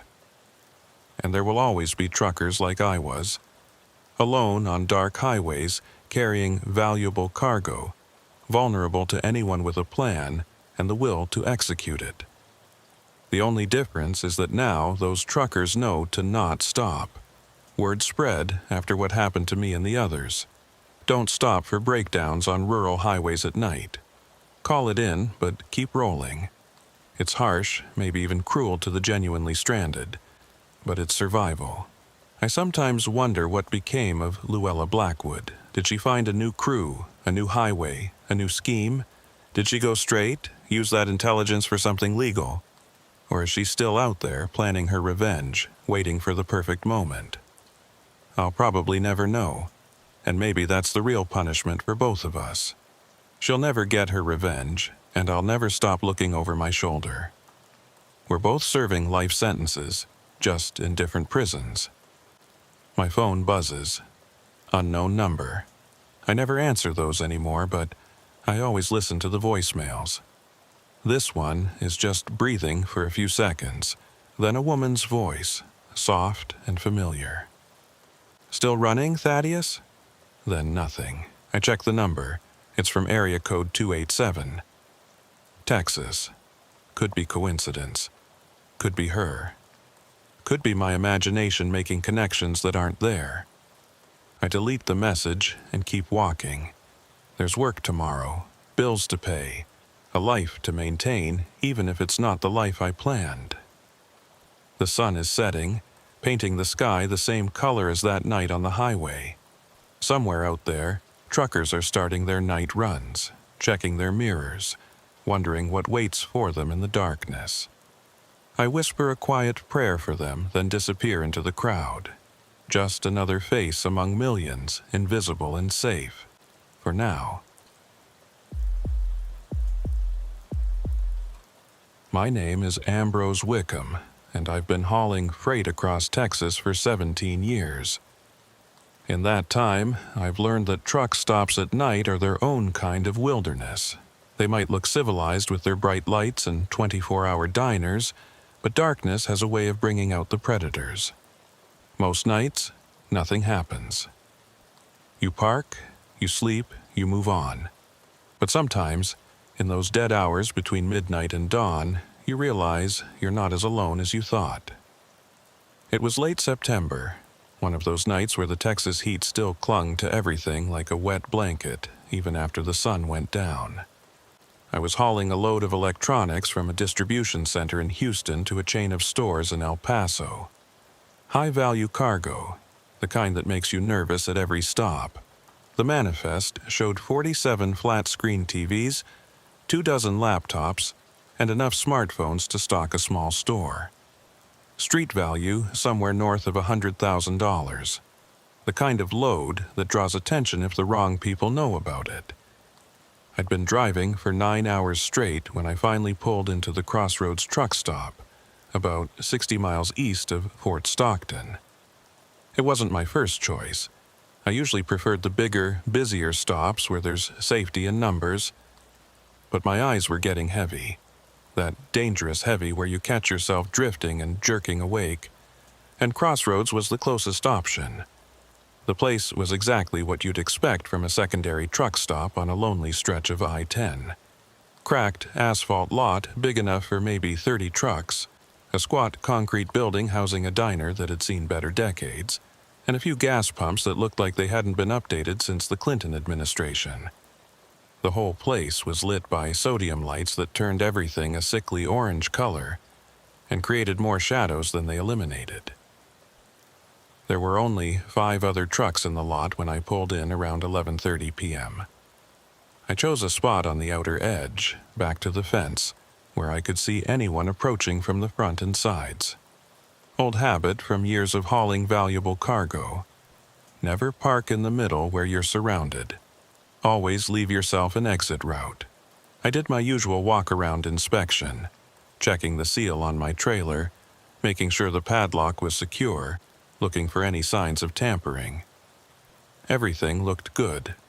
The other truckers were either asleep in their cabs or inside the diner. Normal night, normal stop. The diner was nearly empty when I went in. Just the night waitress, a weathered woman in her 50s who looked like she'd been working truck stop diners her whole life, and a security guard sitting in the corner booth. The guard caught my attention immediately. Most truck stops this size don't have security, especially not at night. He was an older guy, maybe early 60s, thin and wiry, with the kind of careful awareness that suggested he'd been in law enforcement at some point. The nameplate on his uniform read P. Dunmore. I ordered coffee and a sandwich, more to kill time and wake up fully than from any real hunger. The waitress, whose name tag said Betty, barely looked at me as she took my order. She had the 1,000-yard stare of someone who'd been working nights too long. "Security guard," I said, making conversation. "That new?" Betty glanced over at Dunmore, then back at me. "Started about a month ago. Owner hired him after some incidents." "Incidents?" She shrugged. "Break-ins, theft, the usual stuff that happens when you're out here in the middle of nowhere. People think because we're isolated, we're easy targets." I looked at Dunmore again. He was reading a paperback novel, but his eyes kept flicking up, scanning the diner and the parking lot visible through the windows. Professional habit, I recognized it. "Any trouble recently?" I asked.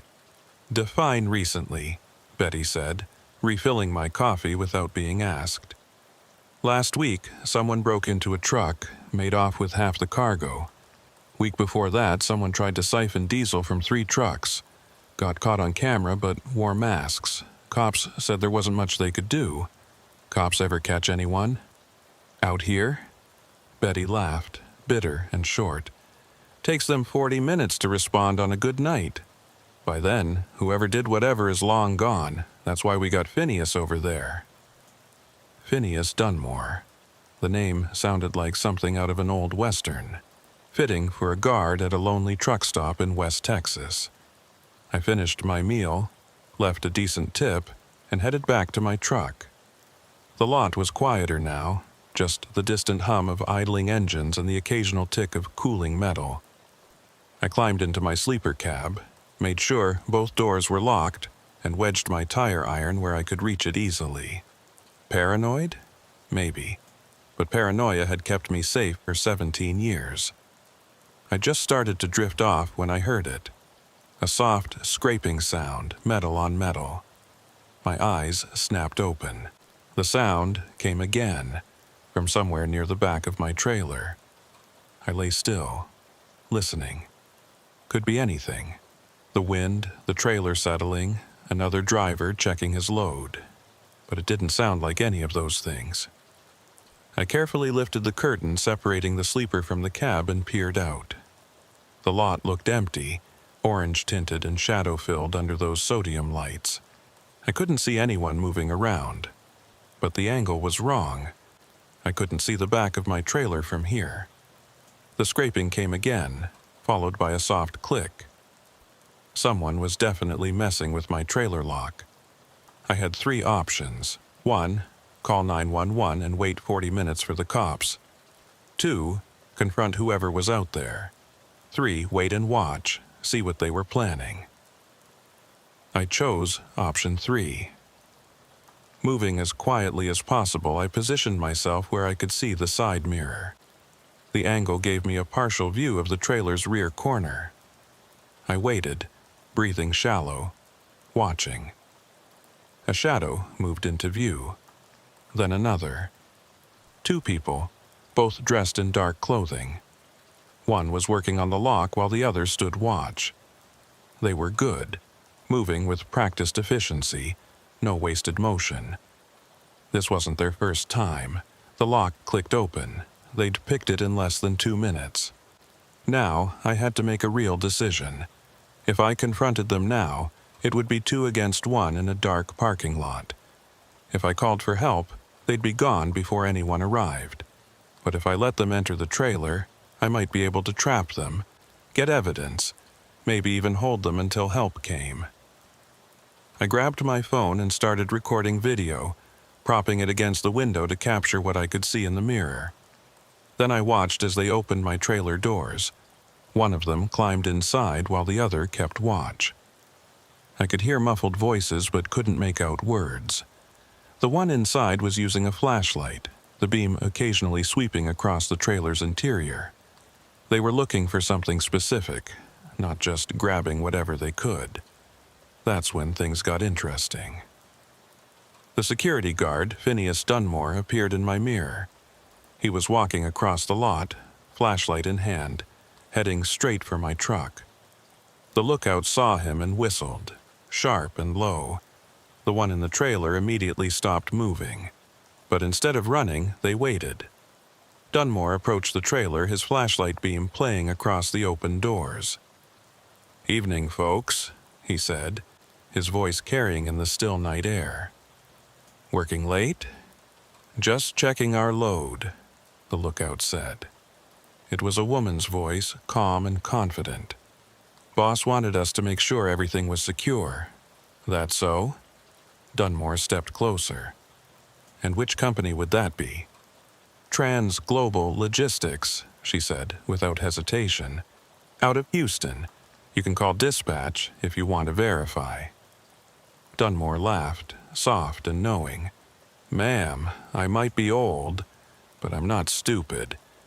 This truck belongs to an independent operator named Wickham. Has for the past 6 years. Now, you want to try again? Or should we skip to the part where I call the real cops?" There was a moment of tense silence. Then the woman said something I couldn't hear, and Dunmore lowered his flashlight. "That's what I thought," he said. "You've got 5 minutes to clear out, and next time pick a different stop. This one's under new management." I watched in disbelief as the person in my trailer climbed out, and both figures walked away into the darkness. Dunmore stood there for a moment, then closed my trailer doors and did something with the lock. Then he walked away too, heading back to the diner like nothing had happened. What the hell had I just witnessed? I sat there for a good 10 minutes, trying to make sense of it. The security guard had caught thieves red-handed and just let them go. More than that, he'd seemed to know them. And that comment about the stop being under new management, what did that mean? I quietly opened my door and slipped out of the cab. The lot was silent again. I made my way to the back of my trailer, staying in the shadows.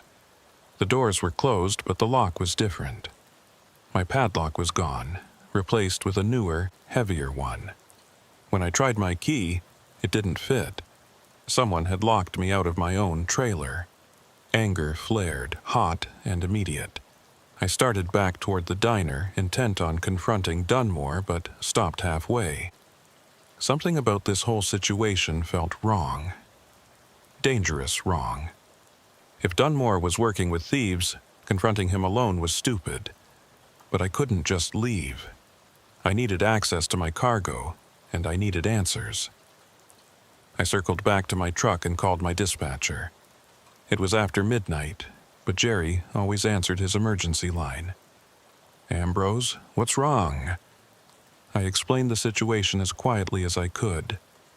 Jerry listened, then swore creatively for a solid 30 seconds. "You need to get out of there," he said. "Now, forget the cargo." "Jerry, that's $100,000 worth of—" "I don't care if it's $1 million. Something's not right. Get in your truck and drive. We'll deal with the insurance later." They changed my lock. I can't even verify the cargo is still there. "Ambrose, listen to me. 2 weeks ago, a driver named Mitchell stopped at that same stop. He called in saying someone was messing with his trailer. We found his truck the next morning, abandoned. He's still missing. Last week, another driver reported similar stuff. He drove off without his trailer, said it wasn't worth it. Now this isn't random." My blood went cold. "Why didn't anyone warn us?" "We did. Company-wide alert went out 10 days ago. Avoid the crossroads stop until further notice. Didn't you get it?" I hadn't. My phone had been acting up, missing emails, but that was beside the point now. "I'm calling the cops," I said. "And telling them what? That the security guard let someone go? That they changed your lock? You have proof of any of this?" I thought about the video I'd taken. Grainy, dark, probably showing nothing useful. Not really. Then get out, cut your losses and go. I wanted to argue, but Jerry was right. Something was happening here that was bigger than simple theft. But I also couldn't just drive away from $100,000 worth of cargo without at least trying to document what was happening. "Give me an hour," I said. "I'm going to try to get evidence, then I'm gone." "Ambrose," I hung up. Maybe it was stupid, but I'd been pushed around enough for one night. I went back to my truck and retrieved the tire iron, tucking it into my jacket. Then I grabbed my better flashlight and my phone, making sure it was fully charged. If I was going to do this, I was going to do it right. The diner was still lit up, and through the windows I could see Dunmore back in his corner booth, reading his book like nothing had happened. Betty was behind the counter, wiping it down with mechanical repetition. Everything looked normal, peaceful even. But I wasn't going in the front door. I circled around to the back of the building. Most truck stop diners have a rear entrance for deliveries and employee smoke breaks. This one was no different. The door was propped open with a brick, probably for ventilation. I could hear voices from inside, not from the dining area, but from somewhere else. An office, maybe, or a storage room. I crept closer, staying in the shadows. "Told you this was getting too risky," a man's voice was saying. "That driver was awake. He saw everything. He saw nothing." That was the woman from earlier, the lookout. Her voice was distinctive, cultured, educated, with just a hint of a Texas drawl. Even if he did, Phineas handled it. "Phineas is getting soft," the man argued. "Should have dealt with the driver properly." "Like you dealt with Mitchell?" the woman asked, her tone sharp. That brought more heat than we needed. Sometimes the subtle approach works better, Barnabas. Barnabas. I had a name now. "Inez is right," a third voice said. Older, gravelly. It took me a moment to recognize it as Dunmore. "We're not trying to start a war.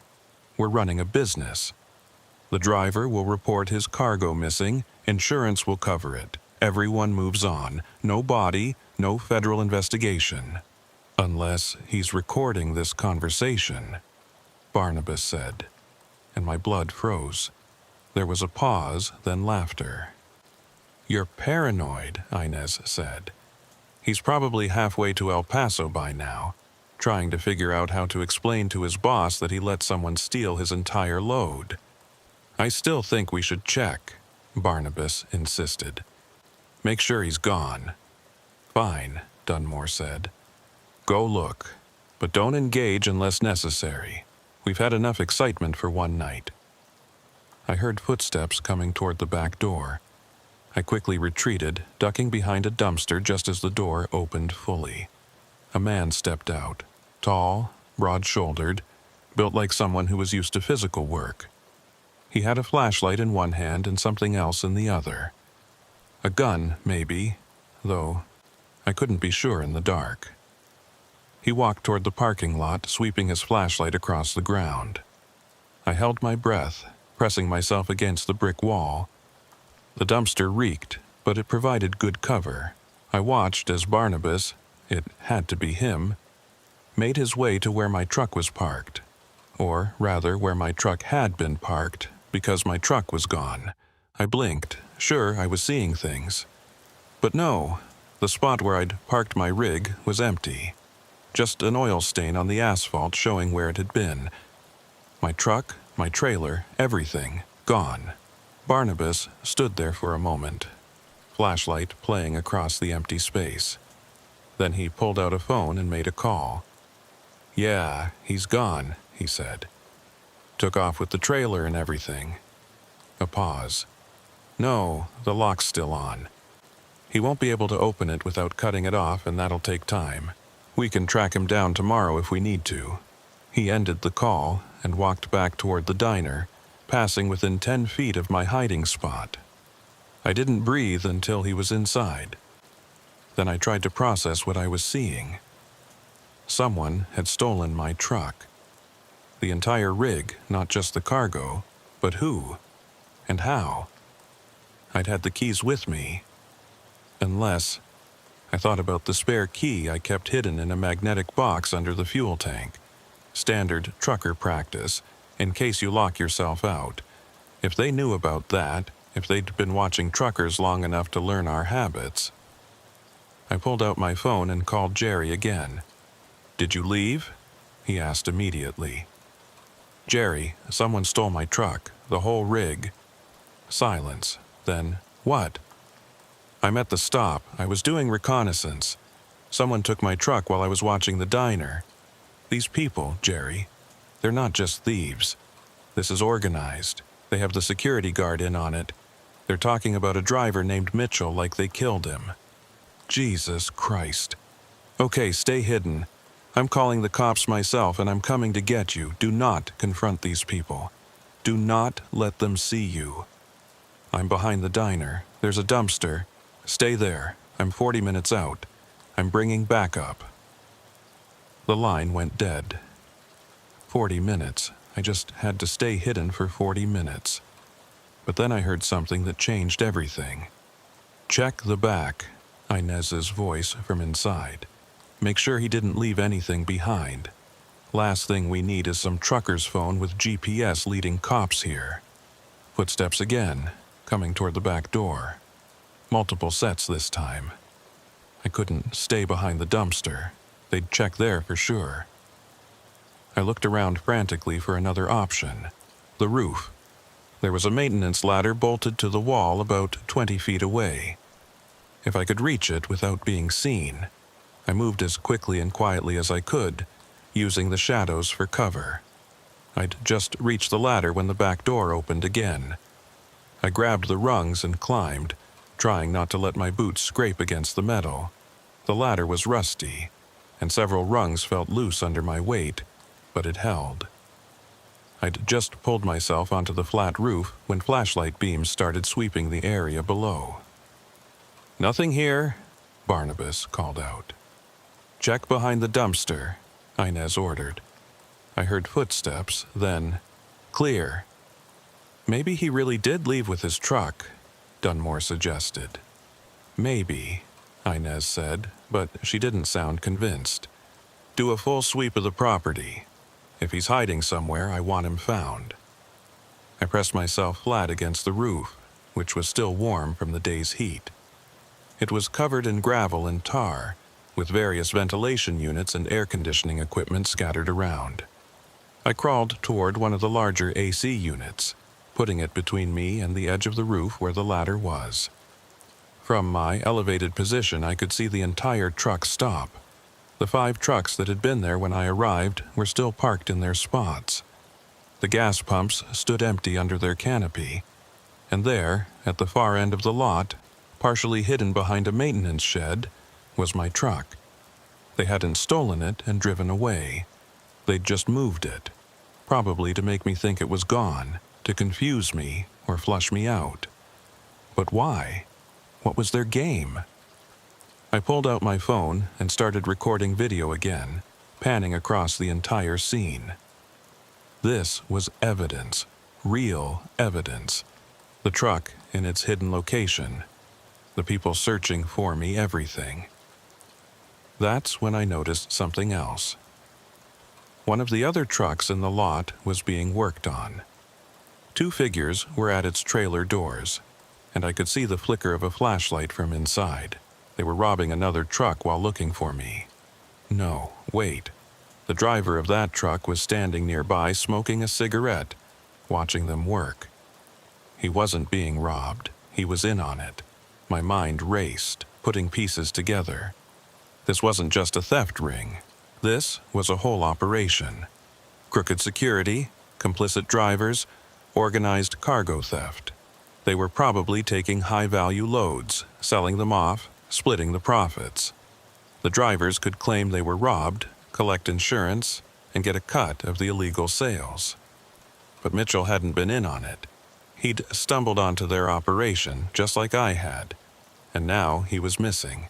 I kept recording, zooming in as much as my phone would allow. I needed faces, license plates, anything that could identify these people. The FBI would want everything I could give them. Then my phone vibrated. Text from Jerry. 10 minutes out. Police are coming too. Relief flooded through me. I just had to stay hidden for 10 more minutes. but Inez had other plans. "Something's wrong," I heard her say from below. She was standing in the parking lot now, looking around. "He's still here, I can feel it." "You're being paranoid," Barnabas said. "No, think about it. His truck mysteriously disappears. So what does he do? Does he run? Does he call the cops? No, he stays. Why would he stay unless he's trying to gather evidence? Maybe he's just an idiot," Dunmore suggested. "Or maybe he's on that roof recording everything we're doing," Inez said, and my heart stopped. She was looking directly at the building, scanning the roof line. I pressed myself flatter against the gravel, not daring to move. "Barnabas, check the roof," she ordered. "The ladder's on the back wall." "Then use it." I heard boots on metal rungs. He was coming up. I had maybe 30 seconds before he reached the top. I looked around desperately for options. The roof was flat, nowhere to really hide except behind the AC units, and he'd check those first. There was another building about 15 feet away, too far to jump. The only other way down was the front of the building. There had to be another ladder, or at least a way to climb down the front. I crawled quickly across the roof, keeping low, gravel grinding under my hands and knees. I reached the front edge and looked over. No ladder, but there was a sign, "Crossroads Truck Stop," in big red letters, mounted on a metal frame that extended from the roof to about 8 feet off the ground. If I could climb down the frame... Behind me, I heard Barnabas reach the top of the ladder. "I'm on the roof," he called down. No time to think. I swung my legs over the edge, gripping the sign's frame. The metal was sharp, cutting into my palms, but I slid down as fast as I could. The sign swayed under my weight, making an ominous creaking sound. "He's on the front," Barnabas shouted. "Going down the sign." I let go and dropped the last few feet, landing hard on the concrete. Pain shot through my ankles, but I didn't stop. I ran toward the road, pulling out my phone to call Jerry. "They found me," I gasped. "I'm running toward the highway. We're almost there, 2 minutes." Behind me, I heard shouting, running feet. They were coming. I reached the road and had to make a choice, left or right. I went right toward Fort Stockton, hoping to see Jerry's headlights. A gunshot cracked through the air, and something whined past my head. They were shooting at me. Actually shooting. I dove into the drainage ditch beside the road, landing in tall grass and trash. Another shot, this one hitting the dirt near my feet. I scrambled forward, staying low, using the ditch for cover. Then I heard sirens, beautiful, beautiful sirens. I looked up and saw headlights coming fast from both directions. Jerry from one way, police from the other. The shooting stopped. I heard car doors slamming, engines starting. They were running. I stayed in that ditch until the police pulled me out. My hands were bleeding from the sign's metal frame. My ankles throbbed from the drop, and I was covered in mud and garbage from the drainage ditch. But I was alive, and I had evidence. The first cop to reach me was a young deputy who looked like he'd rather be anywhere else. He helped me up, took one look at my condition, and called for an ambulance. "I'm fine," I insisted. "But those people at the truck stop..." "Sir, please sit down. You're bleeding pretty bad." Jerry arrived while the EMTs were bandaging my hands. He took one look at me and shook his head. "I told you to wait for me."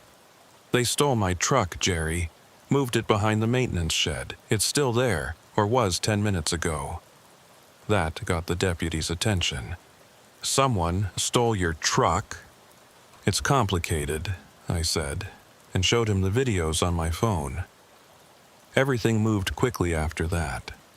More police arrived, including a detective from the state police. They closed off the truck stop, detained everyone inside. I gave my statement 3 different times to 3 different officers, each one looking more skeptical than the last. "So you're saying the security guard is working with thieves?" the detective asked. His name was Morrison, and he had the tired look of someone who'd seen too much to be surprised by anything. Not just working with them. He's running the whole thing, or at least part of it. They mentioned another driver, Mitchell, said they dealt with him. I think they killed him. Morrison made a note. We've been looking for Mitchell for 2 weeks. His truck was found abandoned here, but we assumed he'd just walked away. Drivers do that sometimes. Not without their cargo, Jerry interjected. Mitchell was hauling pharmaceuticals, 150 grand worth. You don't just walk away from that. Unless someone makes you, I added. Morrison stood up. Wait here, I need to check something. He left us in the back of his patrol car, not under arrest, just keeping us safe and out of the way. Through the windows, we could see officers searching the truck stop. They'd found my truck where I'd said it would be, and they were processing it for evidence. Then things got interesting. A black SUV pulled up, and 2 people in suits got out. FBI, from the look of them. They talked to Morrison, who pointed in our direction. The agents approached our car. Mr. Wickham, I'm Agent Sullivan. This is Agent Martinez. We'd like to ask you some questions. They took me to their vehicle, which was considerably more comfortable than the patrol car. Sullivan was older, maybe 50, with gray hair and sharp eyes. Martinez was younger, Hispanic, with an intensity that suggested she took her job very personally. We've been investigating cargo thefts along this corridor for 6 months, Sullivan began. What you stumbled onto tonight might be the break we've been looking for. So you knew about this? We suspected, but suspicion isn't evidence. Your videos, your testimony, they give us probable cause. Martinez pulled out a tablet and showed me a series of photos. Do you recognize any of these people? I studied them carefully. The 3rd photo made me stop. That's her, the woman at the truck stop. She called herself Inez. Inez Crowley, Martinez said. She's got a record going back 15 years. Fraud, theft, conspiracy. She's been off our radar for 2 years. And him, I pointed to another photo. That's Barnabas. He's the one who shot at me. Barnabas Merkrow, ex-military, discharged for smuggling weapons. He dropped off the grid 3 years ago. What about the security guard? Phineas Dunmore. Sullivan and Martinez exchanged glances. We don't have anything on a Phineas Dunmore. That name doesn't appear in any of our databases. He's probably using an alias, Martinez suggested. Or he's been very careful, Sullivan added. Tell us everything you heard them say. I went through it all again, every detail I could remember. They asked specific questions about the truck stop, the other drivers who were there, the setup of the operation. By the time we finished, the sun was coming up, painting the desert in shades of orange and pink. We're going to need you to testify, Sullivan said. This could be a major case. What about my safety? These people know who I am. They have my truck, my information. We can arrange protection, safe house, security detail, whatever you need. But I was thinking about Mitchell. Protection hadn't helped him. Morrison returned with news. They'd arrested Inez Crowley and 2 other people at the truck stop, but Barnabas Merkrow and Phineas Dunmore were gone, disappeared into the desert like smoke. We found blood in the maintenance shed, Morrison added quietly. Human blood, about 2 weeks old. We're running DNA tests. Mitchell.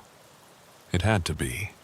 They impounded my truck as evidence, which meant I was stuck in Fort Stockton while the investigation proceeded.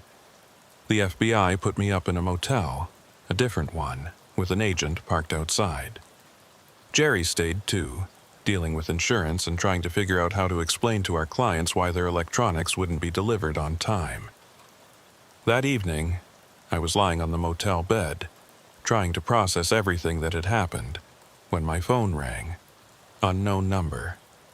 I almost didn't answer, but curiosity won. Hello? Mr. Wickham. The voice was old, gravelly. Phineas Dunmore. I thought we should talk. I immediately started recording the call. How did you get this number? That's not important. What's important is that you understand your situation. My situation is that you tried to kill me. That was Barnabas, not me. He's always been too aggressive. It's why this operation fell apart. The operation where you rob and murder truckers? Dunmore sighed. We never meant for anyone to get hurt. It was supposed to be simple. Drivers would report their cargo stolen. Insurance would pay out. Everyone would move on. Some drivers even got a cut for cooperating. And Mitchell? There was a long pause. Mitchell was a mistake. He saw too much, panicked, tried to run. Barnabas caught him. I didn't know what he'd done until it was too late. You killed him. Barnabas killed him. I just didn't stop it. There's a difference. Not to Mitchell. No, Dunmore agreed quietly. Not to him. Why are you calling me? To warn you. Barnabas blames you for everything falling apart. He's not stable, Mr. Wickham. Never has been, really. But I kept him in check. Now, without the operation to focus on, without me to control him, he's going to come after you. Let him try. The FBI is protecting me. Dunmore laughed, bitter and knowing. The FBI couldn't protect their own witnesses if their lives depended on it. And yours does. Barnabas knows how to hunt people. It's what he did in the military, what he's done since. He'll find you. So, what do you suggest? Run. Change your name. Leave the state. Disappear. It's what I'm doing. You're running from your own partner? Former partner. And yes, Barnabas doesn't handle betrayal well, and in his mind everyone betrayed him tonight. Inez got arrested because she was too slow. I disappeared because I saw the writing on the wall. And you started it all. I was just defending myself. I know that, you know that, but Barnabas sees things differently. In his world, you attacked him first by not just driving away when you had the chance. This is insane. Yes, it is. Which is why I'm calling you. I may be a thief, Mr. Wickham, but I'm not a murderer. Not directly, anyway. Consider this my attempt at not redemption, but maybe mitigation. Be careful. Don't trust anyone. And whatever you do, don't go back to your regular routes. He'll be waiting. The line went dead. I immediately called Agent Sullivan and told him about the conversation. He wasn't happy. You should have kept him talking, tried to get location information. He wasn't going to give that up. He was just warning me about Barnabas. We'll increase your security, and we'll put out a nationwide bolo for both of them. But I could hear the doubt in his voice.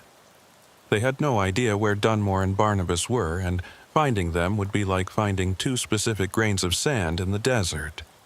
The next few days were a blur of meetings with lawyers, FBI agents, insurance investigators. Everyone wanted my story, my evidence, my testimony.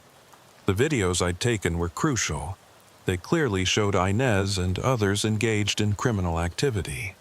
3 truckers came forward admitting they'd been part of the scheme, taking payment to fake cargo thefts. The whole network started unraveling.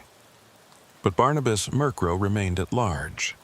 On the 4th day, they found Mitchell's body. It was buried in the desert about 5 miles from the truck stop. He'd been shot twice, execution style. The forensics matched a gun found in Inez Crowley's possession, but she swore Barnabas had been the shooter. She was trying to make a deal, trading information for reduced charges. According to her, the operation had been running for 2 years. They'd stolen over $3 million in cargo, selling it through a network of fences across Texas and Mexico. Dunmore had been the mastermind. using his position as security guard to identify valuable loads and vulnerable drivers.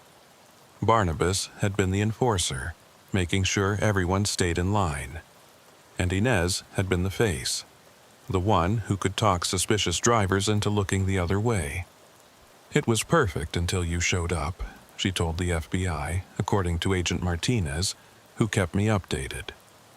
"Dunmore said you were supposed to be an easy mark. Electronics, cargo, solo driver, predictable route. But you didn't run when you should have. You stayed and fought back." "I was just trying to protect my property," I said. And that's what spooked Dunmore. He realized if one driver could cause this much trouble, the whole thing was too fragile. He was already planning to shut down the operation. Your arrival just accelerated the timeline. "What about Barnabas?" Martinez's expression darkened. "According to Inez, he's obsessed with you. Sees you as the reason his life fell apart.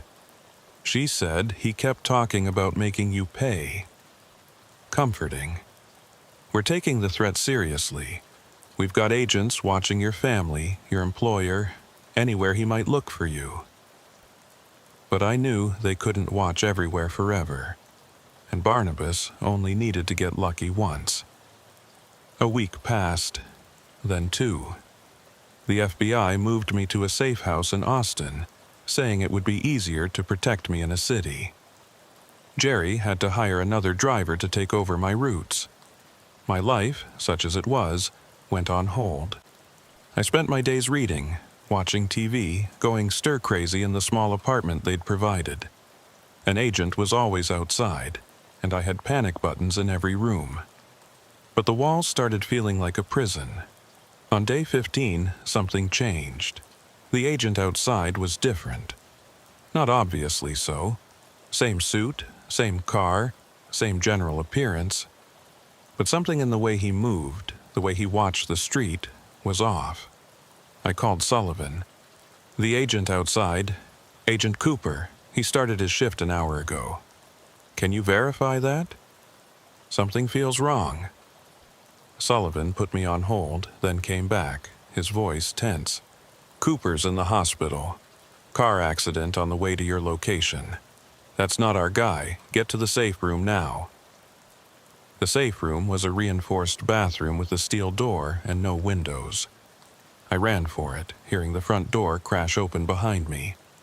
I slammed the safe room door just as footsteps pounded into the apartment. "Wickham!"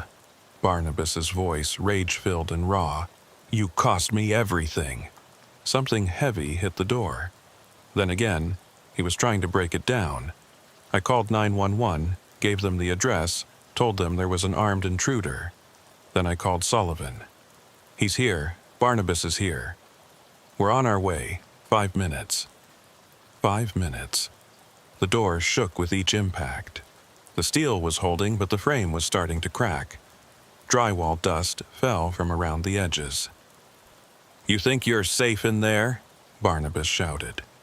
"I've got all day, and when I get through this door, we're going to have a long conversation about consequences." Another impact. The frame cracked more. A few more hits, and he'd be through. I looked around the safe room for anything I could use as a weapon. There was a heavy flashlight, a fire extinguisher, and a toolkit someone had left behind.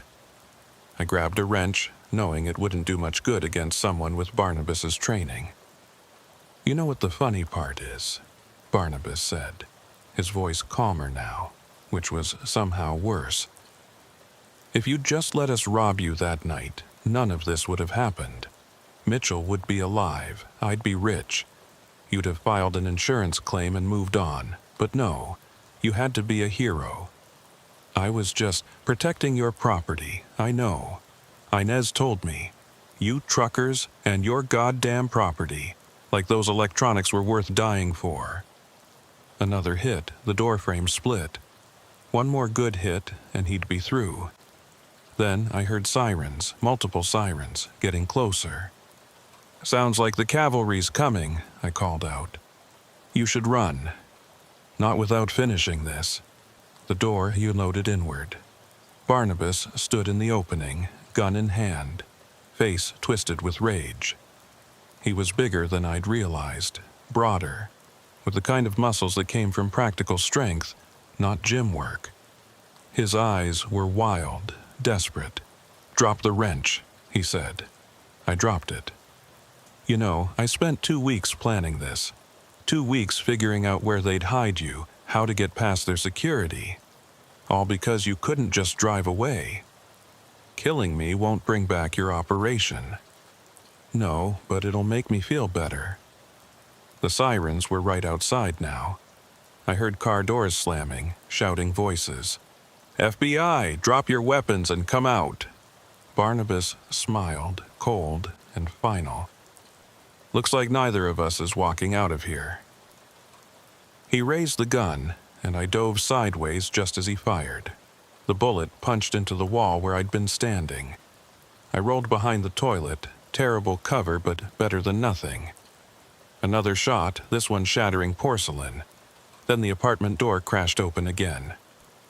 "FBI, drop the weapon!" Barnabas spun toward them, gun raised. The agents fired, multiple shots, loud and final. Barnabas crumpled, his gun clattering across the tile floor. I stayed behind the ruined toilet, hands over my head, until Agent Sullivan pulled me up. "You okay?" I looked at Barnabas. He was still alive, but barely. Blood pooled beneath him, and his breath came in short, wet gasps. His eyes found mine, and for a moment I saw something besides rage. Regret, maybe, or just exhaustion.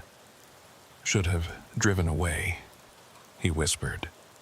Then his eyes went blank. The rest was aftermath. Statements, reports, more statements.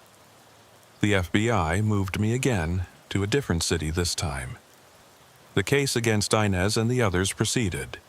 She got 15 years, the others got 5 to 10.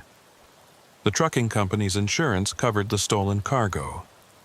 Phineas Dunmore was never found. Sometimes I wonder if he's out there somewhere, running another scam under another name. Or maybe he really did disappear, became someone else entirely. But I couldn't stay hidden forever. After 3 months, I told the FBI I was done with protective custody. The threat was over. Barnabas was dead. The others were in prison. It was time to get back to my life. Jerry rehired me immediately, though he put me on different routes. No more overnight runs through isolated areas. Day trips only, well-traveled highways, regular check-ins. It wasn't the same as before. I was always watching my mirrors, always checking my locks, always suspicious of other drivers at truck stops. 6 months later, I was making a delivery in San Antonio when I stopped at a small diner for lunch. It was a nothing place, the kind you forget as soon as you leave. I was sitting at the counter, eating a sandwich when someone sat down next to me. I glanced over and froze. It was an old man, thin and weathered, with careful eyes and gray hair. He looked different. Beard gone, hair cut short, wearing glasses, but I knew him instantly. Phineas Dunmore. "Hello, Mr. Wickham," he said quietly. "Don't make a scene." My hand went to my phone, but he shook his head slightly. "I'm not here to hurt you. I just wanted to apologize and to warn you." "Warn me about what?" "Barnabas is dead." Barnabas had friends, people from his military days. They blame you for his death. That's not, I know, but they don't care about fairness. They care about revenge. He slid a piece of paper across the counter, a list of names and descriptions. "These are the ones I know about," he said. "There might be others. Watch for them." "Why are you telling me this?" He was quiet for a moment, stirring sugar into his coffee. "Because I'm partly responsible for what happened to you. If I hadn't run that operation, if I hadn't let Barnabas get involved, none of this would have happened. You could turn yourself in, testify, help the FBI catch these people." He smiled sadly. "I'm not that noble, Mr. Wickham." I'm a survivor, always have been, but I'm also not a monster. Consider this my way of balancing the scales a little." He stood up, left a 20 on the counter. "Take care of yourself," he said. "And remember, the most dangerous threats are the ones you don't see coming." Then he walked out, and I never saw him again. I called the FBI immediately, told them about the encounter. They searched the area but found nothing. Dunmore had vanished again, like smoke in the wind. But the list he gave me was real. The FBI verified 3 of the 5 names as former military associates of Barnabas. They were all considered dangerous, all had grudges, and all were potential threats. So, my life became a series of precautions. Different routes every week, random stops, never sleeping in the same place twice, always watching, always ready to run. It's exhausting living like prey, but I'm still driving, still hauling freight across Texas, because that's what I do, who I am. Barnabas and his crew tried to take that from me, but they failed. I survived. The truck stops at night are still their own kind of wilderness. Predators still hunt there looking for easy prey, but I'm not easy prey anymore. I know what to look for, what to listen for, the subtle signs that something's not right. And sometimes, on long, empty stretches of highway, I think about that night at the Crossroads truck stop. How close I came to disappearing like Mitchell. How a split-second decision to check on my cargo instead of just driving away changed everything. Jerry says I'm paranoid now. Maybe he's right. But paranoia has kept me alive this long. Last month, I was at a truck stop near Odessa when I noticed something. A security guard, watching the parking lot. He was young, alert, professional. Everything Dunmore had pretended to be. As I walked past, he nodded. "Evening, sir. Everything secure?" "So far," I said. "Good. We've had some trouble recently, theft attempts. We're being extra careful."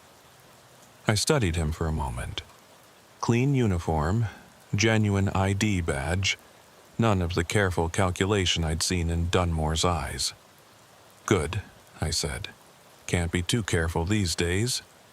"No, sir, you can't." I went back to my truck, did my walk-around inspection, checked my locks.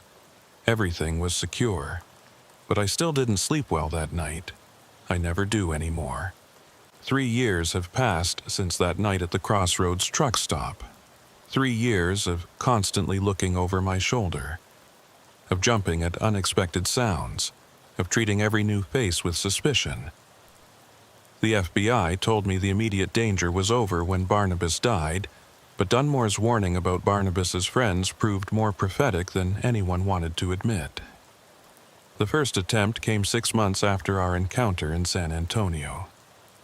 I was hauling a load of construction materials from Dallas to Corpus Christi, broad daylight on I-37, when a pickup tried to run me off the road. Not subtle, not professional, just raw aggression. The driver matched one of the names on Dunmore's list, Kyle Hutchinson, dishonorably discharged the same year as Barnabas. I managed to keep control of my rig, called 911 while still driving, and led Hutchinson right into a highway patrol roadblock. He's serving 5 to 7 now for attempted murder. 1 down, but how many more were out there? The FBI assigned me a case officer, Agent Patricia Reeves, who checked in monthly and maintained a threat assessment file. According to her, at least 3 more of Barnabas's associates had made inquiries about me, checking old addresses, calling former employers, searching for patterns they could exploit. "You've become something of a symbol to them," Reeves explained during one of our meetings. "In their minds, you represent everything wrong with the system. A civilian who got their friend killed. Their friend was a murderer. They don't see it that way. Military brotherhood runs deep, Mr. Wickham. Right or wrong becomes secondary to loyalty." So I adapted. became unpredictable. I'd take jobs going north, then suddenly switch to a southern route. I'd announce I was taking time off, then show up for night runs. I became a ghost behind the wheel, never quite where anyone expected me to be. Jerry worked with me, understanding the situation. He'd assign me loads at the last minute, keep my name off official schedules, pay me partially in cash to minimize paper trails. Other drivers thought I'd become paranoid, maybe unstable. They weren't entirely wrong. It was during this period of constant vigilance that I started noticing patterns at truck stops. Little things that didn't add up. Security cameras that didn't work. Guards who seemed more interested in watching truckers than protecting them. Drivers who parked but never seemed to actually sleep or deliver anything. The Crossroads operation might have been shut down, but it wasn't unique. There were others, maybe dozens of others, running similar scams across the country. The FBI had opened my eyes to a whole shadow economy that existed in the spaces between legitimate trucking. One night, about 18 months after Barnabas died, I was at a truck stop in Lubbock when I recognized someone. Not their face. Faces can be changed, but the way they moved, the careful awareness, the practiced invisibility. It was like looking in a mirror of what I'd become. The woman was probably 40, weathered in the way that suggested hard living rather than just age. She sat in the diner's corner booth, positioned to watch both entrances, her back to the wall. She had a cup of coffee she wasn't drinking and a newspaper she wasn't reading. Our eyes met for a fraction of a second, and I saw recognition there. Not of me specifically, but of what I was. Another survivor, another person running from something or someone. I took my coffee and sat down across from her. She tensed, but didn't flee. "You're him," she said quietly. "Wickham, the one who survived Crossroads. How did you—" "Word travels in certain circles. You're something of a legend. The driver who fought back and won. I didn't win, I just survived." She smiled bitterly. "In our world, that's winning." Her name was Sarah, or at least that's what she called herself. She'd been a driver too, until she'd witnessed something she shouldn't have at a truck stop in New Mexico. Drug deal gone bad, 3 people dead, and she'd had the misfortune of being parked next door. "They let me go," she said. "Told me to forget what I saw, but you can't forget something like that. And they knew it, so I've been running ever since." "How long?" 2 years, maybe 3. Time gets fuzzy when you're always moving. We talked for an hour. 2 people who understood each other's reality in a way normal people couldn't. She gave me tips on staying hidden, places to avoid, signs to watch for. I shared what I'd learned about changing patterns, staying unpredictable. "There's more of us than you'd think," she said, as she prepared to leave. "Drivers who've seen too much, survived things we shouldn't have. We're out here, watching each other's backs when we can." She left me a burner phone number. "Emergency only. If you're in real trouble, call. Someone will answer." I never learned her real name or what exactly she'd witnessed, but knowing there were others out there, people who understood, made the isolation slightly more bearable. The second attempt on my life came a year later. This one was smarter, more planned. Someone had tampered with my truck while I slept, loosening the brake lines just enough that they'd fail under stress. If I hadn't noticed the slight sponginess in the pedal during my pre-trip inspection, I would have discovered the sabotage at highway speed, probably going down a steep grade. The investigation turned up nothing. No cameras caught the saboteur, no witnesses saw anything unusual. But I knew it was connected to Barnabas. The method was too specific, too military. Disable the vehicle, make it look like an accident. Agent Reeves increased the threat level, suggested I consider witness protection again. But I'd already been in hiding for 2 years. Official protection would just make me easier to track through government channels that could be compromised. Instead, I went deeper underground, changed my appearance, grew a beard, gained weight, started wearing glasses. Changed my driving style, too. Became one of those slow, methodical drivers everyone hates getting stuck behind. If someone was looking for the aggressive, confident driver who'd fought back at crossroads, they wouldn't find him in the cautious gray hair puttering along at exactly the speed limit. It was during this transformation that I got a package at one of my mail drops. No return address, postmarked from El Paso. Inside was a flash drive and a note. You deserve to know the truth. PD. Phineas Dunmore. The flash drive contained financial records, communication logs, a whole digital paper trail of the Crossroads operation. But more than that, it showed the network. Crossroads wasn't an isolated operation. It was part of something bigger, a loose confederation of similar schemes running at truck stops across the Southwest. According to the documents, there were at least 12 active operations, all using the same basic model. Corrupt security, complicit drivers, organized theft rings. They shared resources, information, even personnel. Barnabas had worked with 3 different groups before joining Dunmore. But the most chilling revelation was a list labeled Problems Resolved. 15 names, all drivers, all missing or dead under suspicious circumstances over the past 5 years. Mitchell was on there, but he wasn't the first or the last. I turned everything over to the FBI, though I kept copies for insurance. Reeves was stunned by the scope of what Dunmore had revealed. "This is huge," she said. "We're talking about organized crime on a scale we didn't imagine. This could break open dozens of cold cases." The FBI launched Operation Nighthawk based on the information. Over the next 6 months, they arrested 43 people connected to various truck stop theft rings. Several murder cases were reopened. The trucking industry implemented new security measures, but it also painted an even bigger target on my back. The third attempt wasn't on me directly. They went after Jerry. I got the call at 3 a.m. Jerry was in the hospital, beaten badly but alive. 3 men had jumped him in his own driveway, worked him over with baseball bats. The message they left was clear. "Tell Wickham he's next." I went to see him against FBI advice.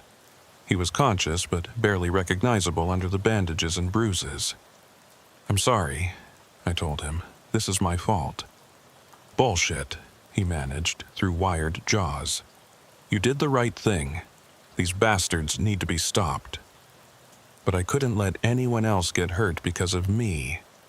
I told Jerry I was leaving, going off-grid completely. He tried to protest, but we both knew it was necessary. I sold everything I couldn't carry, converted my assets to cash and cryptocurrency, and bought an old RV under an assumed name. If I couldn't be safe as a trucker, maybe I could disappear as just another retiree wandering the country. For 6 months it worked. I stayed in RV parks and campgrounds, never more than a few days in one place. I avoided truck stops entirely, forgot what it felt like to be behind the wheel of a big rig. Started to think maybe I could have something approaching a normal life. Then I saw the news report. Phineas Dunmore had been found dead in a motel room in Phoenix. The official cause was heart attack, but the timing was suspicious. He'd died just days after the last of the Operation Nighthawk arrests. I knew better than to believe in coincidences. Someone was cleaning house, eliminating loose ends. Dunmore had provided information that brought down the network. Now he was dead, which meant I was probably next on the list. I reached out to Sarah using the emergency number she'd given me. She answered on the second ring. "I heard about Dunmore," she said without preamble. "You need to run." "I am running, have been for years." "No, you need to really run. Leave the country if you can. There's a cleaner working through everyone connected to Nighthawk." "A cleaner?" Professional assassin. Someone hired to eliminate witnesses and informants. They got Dunmore, they got 2 cooperating witnesses in New Mexico, and they're looking for you. Who hired them? Does it matter? Someone with deep pockets who lost money when the network went down. The point is, you're on a list, and this person doesn't miss. She gave me contact information for someone who could provide false documents. Told me to head for Canada or Mexico, somewhere outside U.S. jurisdiction.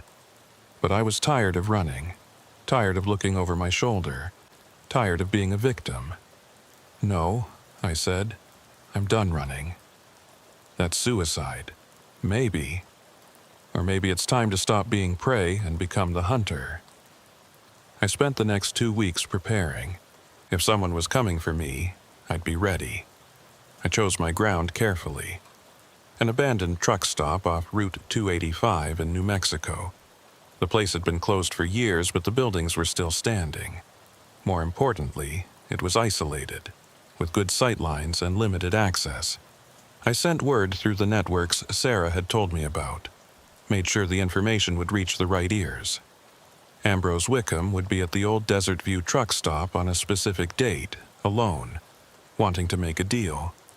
It was bait, obvious bait, but I was counting on their arrogance. They'd assume I was desperate, scared, ready to pay for my safety. They'd come prepared for a frightened truck driver, not someone who'd spent 3 years learning to survive. I arrived 2 days early, set up cameras, motion sensors, everything I could think of. Then I waited. They came on the second night. 2 of them, professionals from the way they moved. They swept the perimeter first, checking for surveillance, traps. They found some of my cameras, disabled them, probably thought they'd gotten all of them. They hadn't.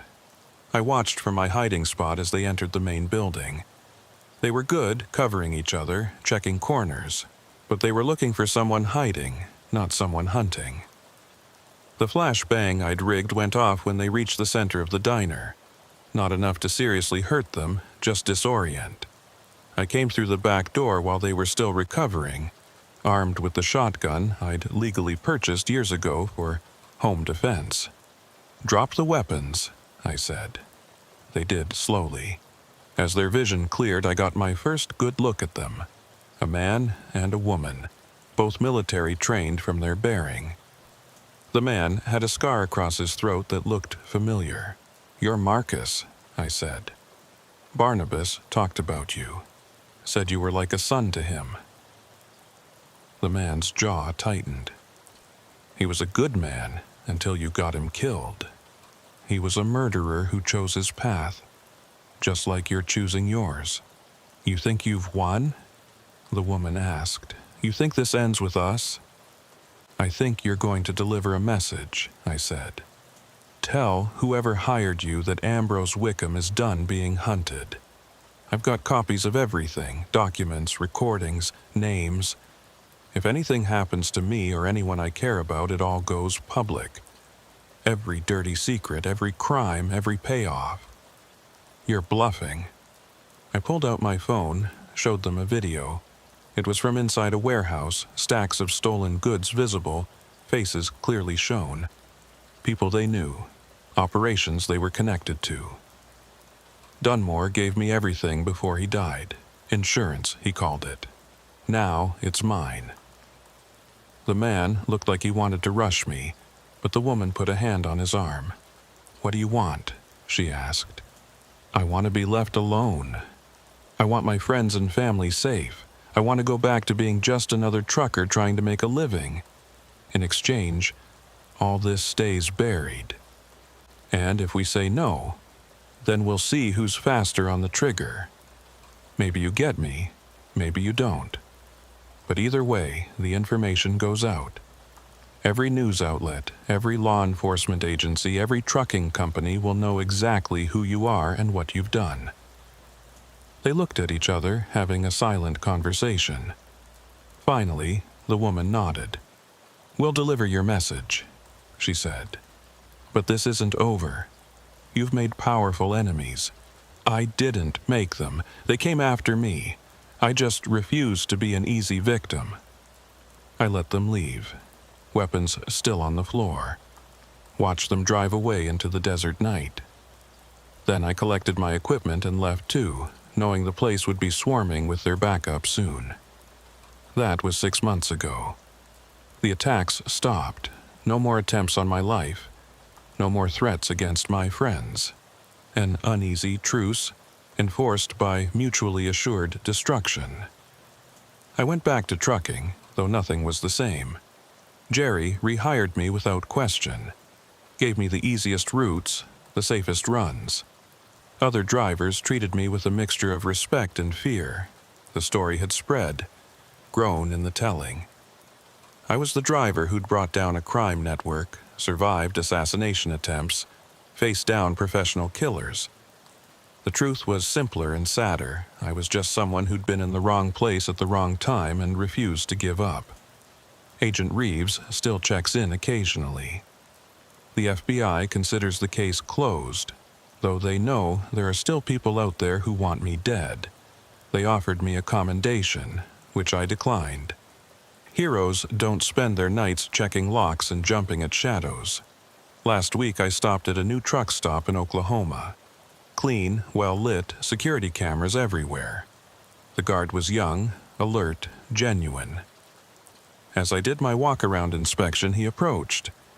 "Mr. Wickham, I just wanted to say thank you." "For what?" "My uncle was a trucker, got robbed at a stop in Texas 3 years ago. The people who did it were caught because of information you provided. You probably don't remember, but you saved a lot of drivers." I didn't know what to say.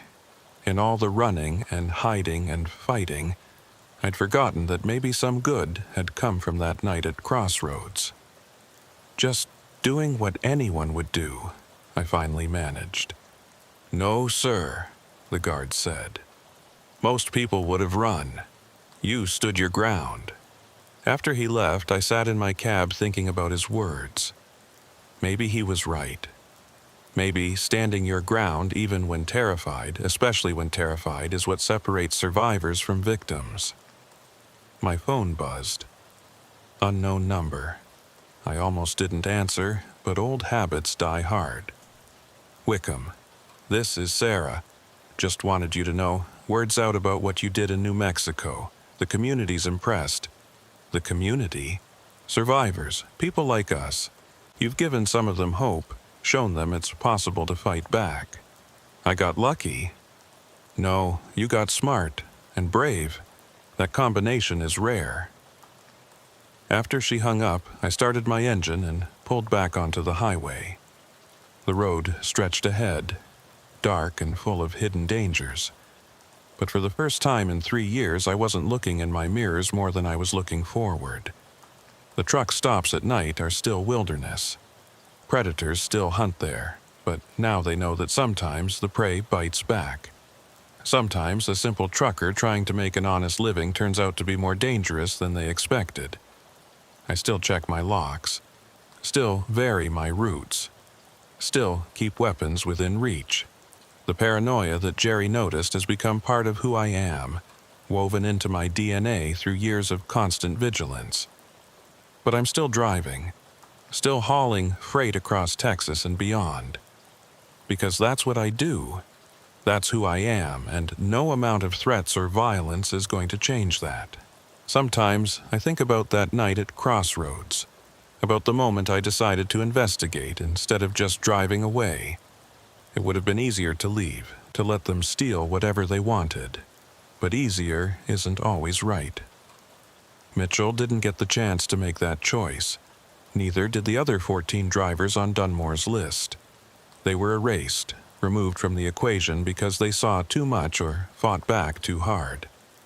But I survived, and as long as I'm breathing, I'll keep their memory alive by refusing to be silent, refusing to be complicit, refusing to be another victim who disappears into the desert night. The radio crackles with chatter from other drivers, weather reports, traffic warnings, the occasional joke. Normal trucker stuff. I key the mic. "This is Wickham, southbound on 287. Road's clear, weather's good. Y'all drive safe out there. A chorus of responses comes back. They know who I am, what I've been through. Some think I'm a hero. Others think I'm a fool who got lucky. The truth, as always, is somewhere in between. But I'm still here, still driving, still watching the shadows at truck stops and wondering who's watching back. It's not the life I planned, but it's the life I've got. And tonight, that's enough. The highway stretches ahead, lit by stars and the occasional passing headlight. Somewhere out there, other drivers are facing their own demons, their own dangers. Some will run. Some will fight. Some won't survive. But maybe, just maybe, knowing that one driver stood his ground and lived to tell about it will give them the courage to do the same. The truck stoplights fade in my mirrors as I accelerate into the darkness. Another night, another run. Another chance to prove that surviving isn't just about staying alive. It's about refusing to let fear win. My name is Silas Weatherby, and I've been driving trucks across the Texas desert for 19 years. In all that time, I thought I'd seen everything the lonely highways could throw at a man. Drug runners using truckers as unwitting mules. Desperate people trying to cross borders hidden in cargo holds. Even the occasional serial killer using rest stops as hunting grounds. But what happened on Highway 90 between Del Rio and Sanderson in the summer of 2023 taught me that some horrors are purely human, and those are the ones that truly break you. I was hauling a refrigerated load of medical supplies from San Antonio to a clinic in Presidio, right on the Mexican border. It wasn't my usual run. I typically stayed north of Austin, but the pay was triple rate due to the urgency and the remote destination. The clinic had suffered a fire that destroyed their storage facility, and they needed immediate resupply or they'd have to shut down. Emergency antibiotics, insulin, vaccines, the kind of cargo where delays meant people died. The dispatcher at Med Hall Logistics, a nervous woman named Pamela, had been very specific about the route and timeline. Take 90 west through Del Rio, then 285 south to Presidio. Do not stop except for fuel. Do not deviate from the route. Deliver by 6 a.m. tomorrow or the whole shipment goes bad. That's a tight window, I'd said, calculating the hours. Leaves no room for error. That's why we're paying triple, she replied. And Silas, be careful out there. We've had some incidents on that route recently. What kind of incidents? She hesitated. Drivers not making deliveries. Equipment failures, just be careful. I should have pressed for more information. Should have recognized the warning signs. But triple rate clouded my judgment, and I'd driven through worse areas without incident. I left San Antonio at 4 p.m., figuring I'd hit the loneliest stretch of highway right around midnight. The reefer unit was running perfectly, keeping the cargo at a steady 36 degrees. My old Kenworth W900 was in the best shape it had been in years. New tires, fresh oil change, brakes adjusted perfectly. I'd even cleaned out the cab, something I only did for long hauls. The first 3 hours were uneventful. I passed through Castroville, Uvalde, and was approaching Del Rio as the sun started setting. The desert took on that golden-orange glow that photographers love, but truckers know means you're about to lose visibility. I stopped for fuel in Del Rio, topped off the tanks, grabbed a thermos of coffee, and checked the reefer unit again. Still running perfectly. It was just after 8 p.m. when I turned onto the stretch of Highway 90 that runs between Del Rio and Sanderson. 90 miles of nothing but desert, scrub brush, and the occasional ranch road leading off into darkness. No towns, no services, just 2 lanes of worn asphalt cutting through some of the most desolate country in Texas. The first thing I noticed was the lack of traffic. Usually, even on lonely highways, you'd pass another vehicle every 10 or 15 minutes. But that night, nothing.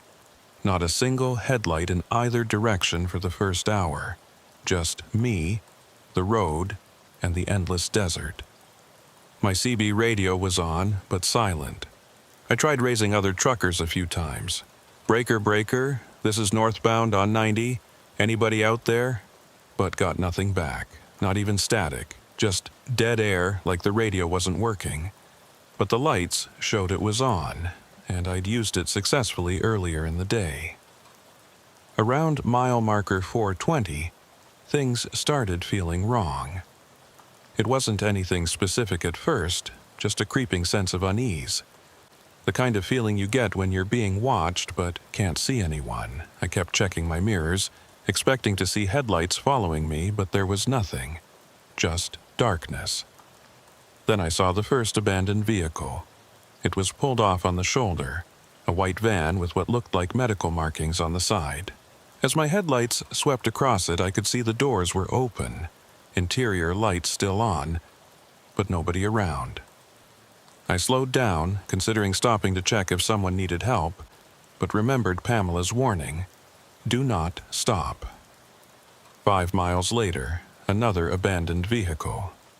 This time a pickup truck, hood up, flashers still blinking weakly. Again, no sign of people. The truck looked familiar. The same model and color as one I'd seen at the fuel stop in Del Rio. But that didn't make sense. How could it have gotten ahead of me and broken down already? My speedometer read 65, but it felt like I was barely moving. The desert outside seemed to stretch and contract in my peripheral vision. I rubbed my eyes, took a swig of coffee. Fatigue could make you see things that weren't there. The third vehicle made me hit the brakes. It was another semi jackknifed across both lanes, trailer twisted at an impossible angle. I had to stop. There was no way around it. The truck was blocking the entire road. I sat there for a moment, engine idling, trying to process what I was seeing. The cab of the truck was crushed, windshield spiderwebbed, but I could see movement inside. Someone was still in there, still alive.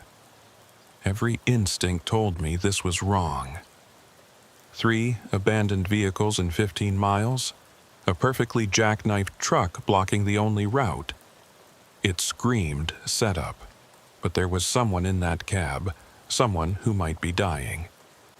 I grabbed my flashlight and tire iron, locked my doors behind me, and approached the wreck carefully. The desert was silent except for the tick of cooling metal and my own footsteps on asphalt. "Hello?" I called out. "You okay in there?" The movement stopped, then, slowly, a hand pressed against the side window. Not waving, not signaling for help, just pressed flat against the glass. Something about it made my skin crawl. I got closer, flashlight beam cutting through the darkness. The hand was pale. Too pale, with dark stains under the fingernails. As I reached the cab, I could see inside better. There was a man in the driver's seat, but something was very wrong with his proportions. His neck was too long, bent at an angle that should have been impossible for a living person. "Help! Me!" The voice came out wrong, like it was being played backwards. The mouth moved, but not in sync with the words. I stumbled backward, and that's when I heard it. Engines starting. Multiple engines from both sides of the road. Headlights blazed to life, blinding me. I'd walked right into an ambush. But this wasn't a normal robbery setup. The people emerging from the desert weren't moving right. They walked with stuttering, jerky movements like marionettes being controlled by someone who didn't quite understand how human bodies worked. Their faces were visible in the headlights. Blank expressions. Eyes that didn't blink. Mouths hanging slightly open. I ran back to my truck, fumbling with the keys. Behind me, I could hear footsteps. Too many footsteps. All perfectly synchronized. They weren't running, just walking with that same broken rhythm, but somehow gaining ground.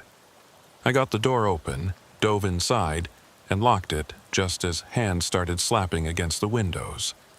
Dozens of hands, all perfectly flat against the glass, just like the one in the wrecked truck. The faces pressing against the windows were human but wrong. Features that didn't quite line up, expressions that didn't match any emotion I recognized. The engine roared to life, and I threw it in reverse. The truck lurched backward, and I heard bodies tumbling away from the vehicle. But they didn't scream, didn't cry out. Just the sound of impact, and then nothing. I couldn't turn around, the road was too narrow, and I had the trailer to think about. So I kept reversing, using my mirrors to navigate, while those things walked after me with their broken puppet movements. After what felt like hours but was probably only minutes, I found a spot wide enough to turn around. I cranked the wheel, trailer swinging dangerously close to the shoulder's edge, and got faced back toward Del Rio. That's when I saw how many there were. At least 30 figures were walking down the road toward me, all moving in perfect unison, all with those blank faces and dead eyes.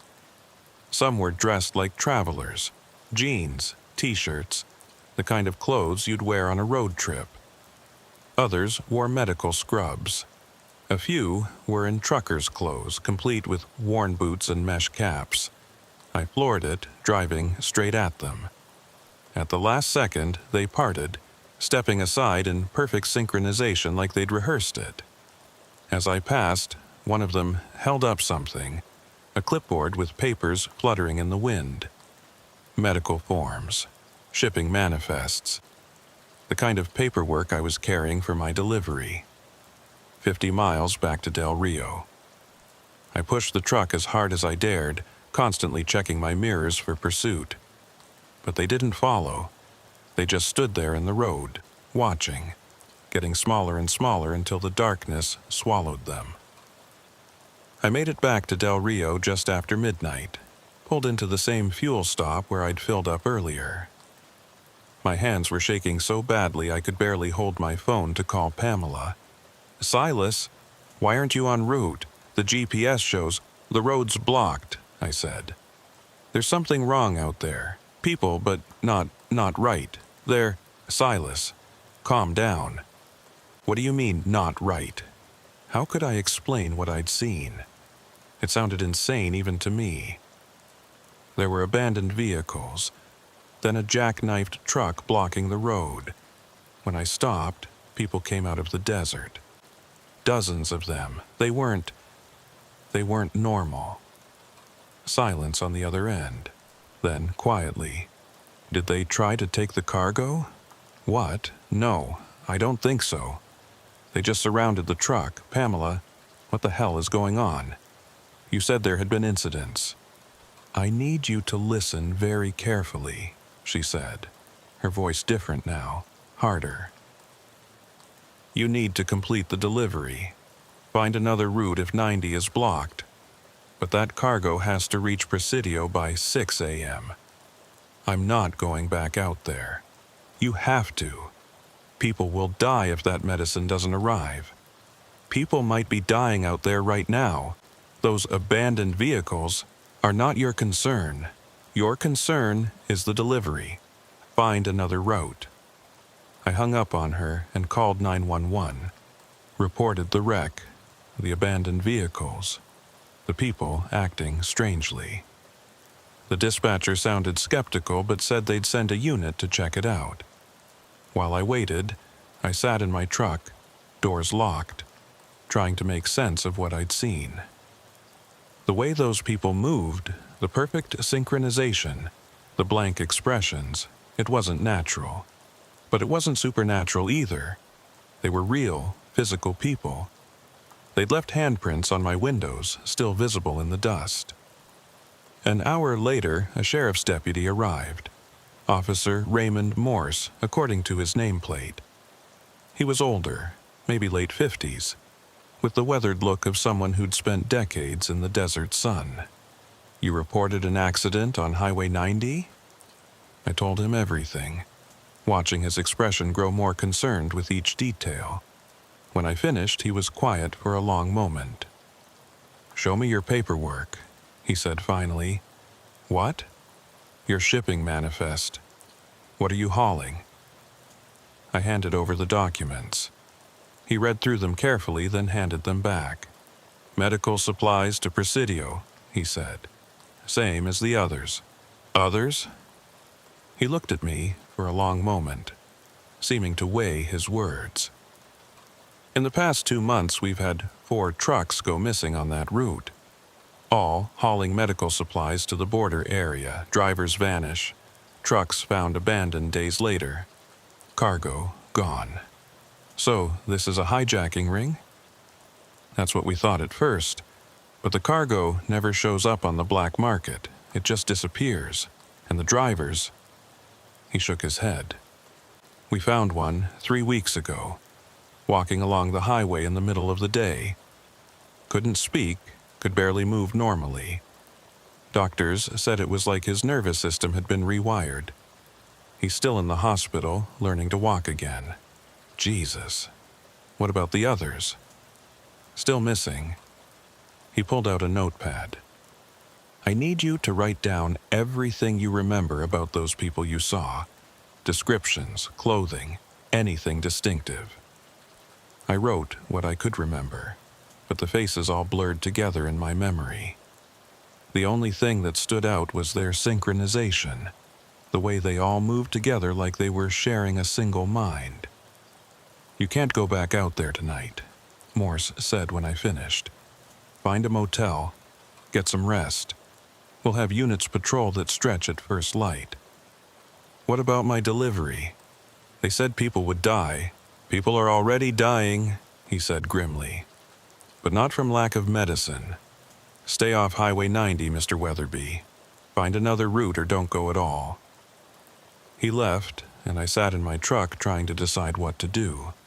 The cargo was worth a fortune, and failing to deliver would probably cost me my job. But those people in the road, the way they'd moved, the abandoned vehicles, every instinct screamed danger. I called Jerry, my dispatcher back at the company I actually worked for. Med Hall had subcontracted the run. He answered on the 3rd ring, groggy with sleep. "Silas, what's wrong?" I explained the situation. He listened, then swore creatively. I knew that contract was too good to be true. Triple rate for a simple medical run? Should have known something was off. "What do you want me to do?" "Bring the truck back. We'll sort out the contract breach later. Your safety is more important than any cargo." Relief flooded through me. "Thanks, Jerry. I'll head back now." "No, get some sleep first. You sound exhausted. Find a motel, rest up, drive back in the morning when you're fresh." I found a cheap motel on the edge of Del Rio, parked the truck where I could see it from my room window, and tried to sleep. But every time I closed my eyes, I saw those faces pressed against my windows, those synchronized movements, that hand flat against the glass. Around 3 a.m., I gave up on sleep and turned on the local news. The lead story made my blood run cold. Mysterious illness affecting residents of several border towns. Symptoms include loss of speech, impaired motor function, and what doctors are calling synchronized movement disorder, where patients mirror each other's actions perfectly. The CDC has dispatched a team to investigate what they're calling an unusual neurological event. Meanwhile, medical supplies destined for affected areas continue to go missing, with 4 truckers now confirmed missing. The footage showed a hospital ward where 5 patients sat in beds, all turning their heads in perfect unison to look at the camera. Their faces had the same blank expression I'd seen on the highway. My phone rang. Unknown number. "Mr. Weatherby?" The voice was feminine but flat, emotionless. "This is Dr. Catherine Voss from the CDC. I understand you had an encounter on Highway 90 tonight." How did you... Officer Morse filed a report. We've been monitoring all incidents in the area. I need you to come to Del Rio Medical Center immediately. Am I infected with something? We need to run tests. Please come immediately. Time is a factor. I didn't like it, but if I'd been exposed to something, I needed to know. I drove to the medical center, a small facility on the north side of town. The parking lot was fuller than you'd expect at 3:30 a.m., with several vehicles bearing CDC logos. Dr. Voss met me in the lobby. She was younger than her voice suggested, maybe early 30s, with the exhausted look of someone running on caffeine and determination. Thank you for coming. We need to understand exactly what you saw. She led me to an examination room where a team was waiting. 2 other doctors and someone who looked more like military than medical. This is Colonel Harrison from Fort Bliss, Voss explained. He's consulting on the situation. Harrison studied me with calculating eyes. Tell us about the people on the highway, every detail. I went through it again, but this time they asked specific questions. How exactly did they move? Did they speak? What were they wearing? Did I notice any equipment or devices? The clipboard, I said suddenly, remembering. One of them held up a clipboard with papers. Voss and Harrison exchanged glances. What kind of papers? Harrison asked. They looked like medical forms, shipping manifests maybe, like the ones I'm carrying. Show us. I retrieved my paperwork from the truck. Voss studied it carefully, then showed it to one of the other doctors, who paled visibly. This is the same supplier, the doctor said. The same batch numbers as the others. What others? I demanded. Voss hesitated, then seemed to make a decision. Mr. Weatherby, what I'm about to tell you is classified, but given your involvement, you need to know. The medical supplies being shipped to the border aren't just standard medicines. They're part of a clinical trial, experimental neurological drugs designed to treat a rare form of synchronized paralysis found in some border communities. Synchronized paralysis? A condition where patients' nervous systems somehow link, causing them to move in unison. It appeared about 6 months ago, affecting isolated groups. The drugs were supposed to break that connection, restore individual motor control. But in some cases, the drugs seem to have the opposite effect. Instead of breaking the synchronization, they spread it, make it stronger. The patients you saw on the highway, we think they're trial subjects who received contaminated or altered doses. So, they're sick? Not dangerous? Harrison spoke up. They're both. The condition seems to drive them to intercept other shipments of the drug. We don't know if it's conscious action or some kind of compulsion, but every missing trucker was carrying these supplies. And some of them... He paused. Some of them appeared to have joined the synchronized groups. My blood went cold. The missing drivers are with them? We found clothing, identification. And the one driver we recovered had trace amounts of the drug in his system, even though he'd never been part of the trial. How? Contact transmission, we think. The drug can be absorbed through skin under certain conditions. The people who surrounded your truck, if you'd had prolonged contact... I thought about those hands on my windows, the bodies I'd knocked aside while reversing. Am I infected? We'll run blood tests, but the fact that you're here talking normally, moving independently, suggests you're fine. Brief contact doesn't seem to be enough. They took blood samples, did neurological tests, checked my reflexes and coordination. Everything came back normal, but they wanted to keep me for observation, and something about the way they said it made it sound less like a request and more like an order. What about my cargo? I asked. It's still in the truck. We'll handle it, Harrison said. The shipment will be destroyed. All remaining doses are being recalled. And the people on the highway? The ones who are infected? Voss and Harrison exchanged another look, and I understood. There was no cure. Those people were lost. We're working on treatment options, Voss said carefully. But the immediate priority is preventing spread. Highway 90 is being closed. Military units are establishing a quarantine zone. This is bigger than just a few sick people, isn't it? Neither of them answered, which was answer enough. They kept me at the medical center for 12 hours, running tests every 2 hours. Blood work, neurological exams, cognitive assessments. Each time, Dr. Voss looked increasingly relieved, while Colonel Harrison looked increasingly suspicious. "You're certain you didn't have direct skin contact with any of them?" Harrison asked for the 5th time. "I never left my truck except to check the wreck, and I kept my distance then. When I reversed through them, I was inside the cab." "Lucky," Voss muttered.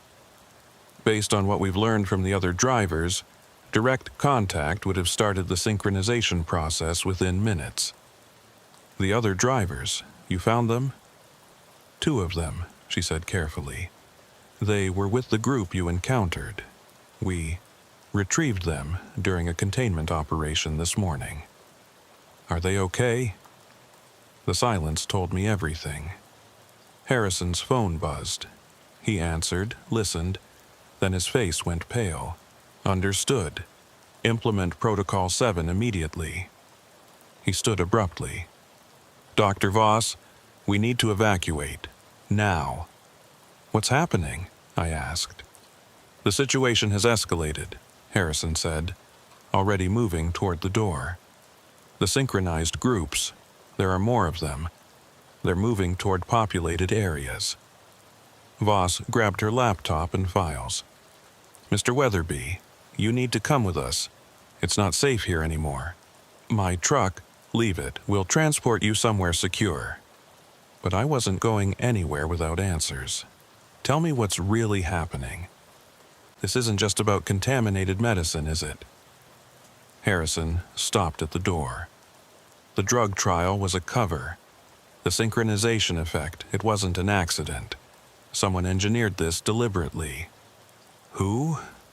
Why? We're still figuring that out. But whoever did this, they're using the infected as some kind of distributed network. The synchronized people aren't just moving together randomly. They're coordinated, purposeful. They're looking for something. The medical shipments? That's part of it. But we intercepted communications, encrypted data bursts from the synchronized groups. They're transmitting information, possibly to a central source. My mind reeled. You're saying someone is using sick people as, what, biological robots? More like nodes in a neural network, Voss said. Each infected person becomes part of a larger consciousness. They retain their physical capabilities but lose individual will. Alarms started blaring through the medical center. Harrison's radio crackled to life. "Colonel, we have multiple groups converging on the town. Estimate 300 synchronized individuals approaching from the west." 300? I said. "How many people are infected?" "As of this morning, confirmed cases exceeded 2,000, Voss said quietly. "But the real number is likely much higher. Every small town along the border has reported incidents." We ran to the parking garage where a military convoy was waiting.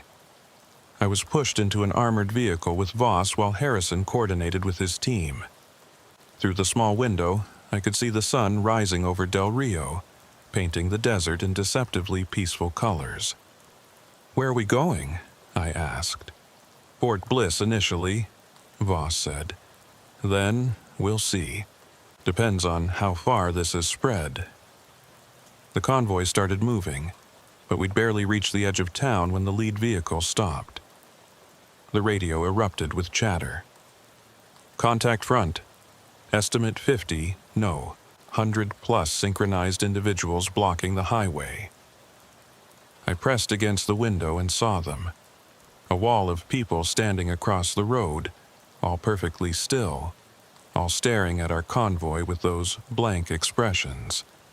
Men, women, even some children, all moving with that horrible puppet-like synchronization.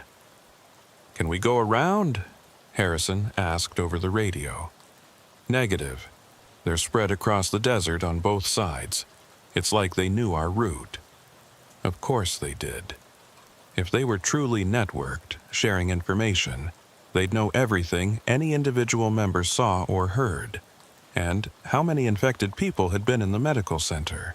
How many had overheard our evacuation plans? "We go through," Harrison ordered. "Non-lethal force only. They're still American citizens, sick citizens." The convoy lurched forward. Through the window, I watched the synchronized people part just enough to let us pass, but their hands reached out, touching the vehicles as we drove by, leaving handprints, just like on my truck windows. "Why aren't they trying to stop us?" I asked. Voss was staring at her laptop, watching streams of data. "They're not interested in us. Look. They're all facing the same direction after we pass, southwest toward Presidio," I finished. "They're going to Presidio. The clinic," Harrison said over the radio. "The one expecting the medical shipment. It's not just a clinic, is it?" There was a pause, then a new voice came over the radio. Official, authoritative. "Colonel Harrison, this is General Morrison at Fort Bliss. Abort current mission and proceed directly here. Do not, repeat, do not attempt to reach Presidio." "Sir, if there's something at that clinic, that's classified well above your level, Colonel. Return to base immediately." But through the window, I could see more synchronized people emerging from the desert. Hundreds of them, all walking in the same direction with that broken, jerky gait, all heading toward Presidio. "Dr. Voss," I said, "what's really in those medical shipments?" She looked at Harrison, who shook his head, but she answered anyway. "The drugs aren't treatments. They're prototypes of a neural interface system, biological rather than technological.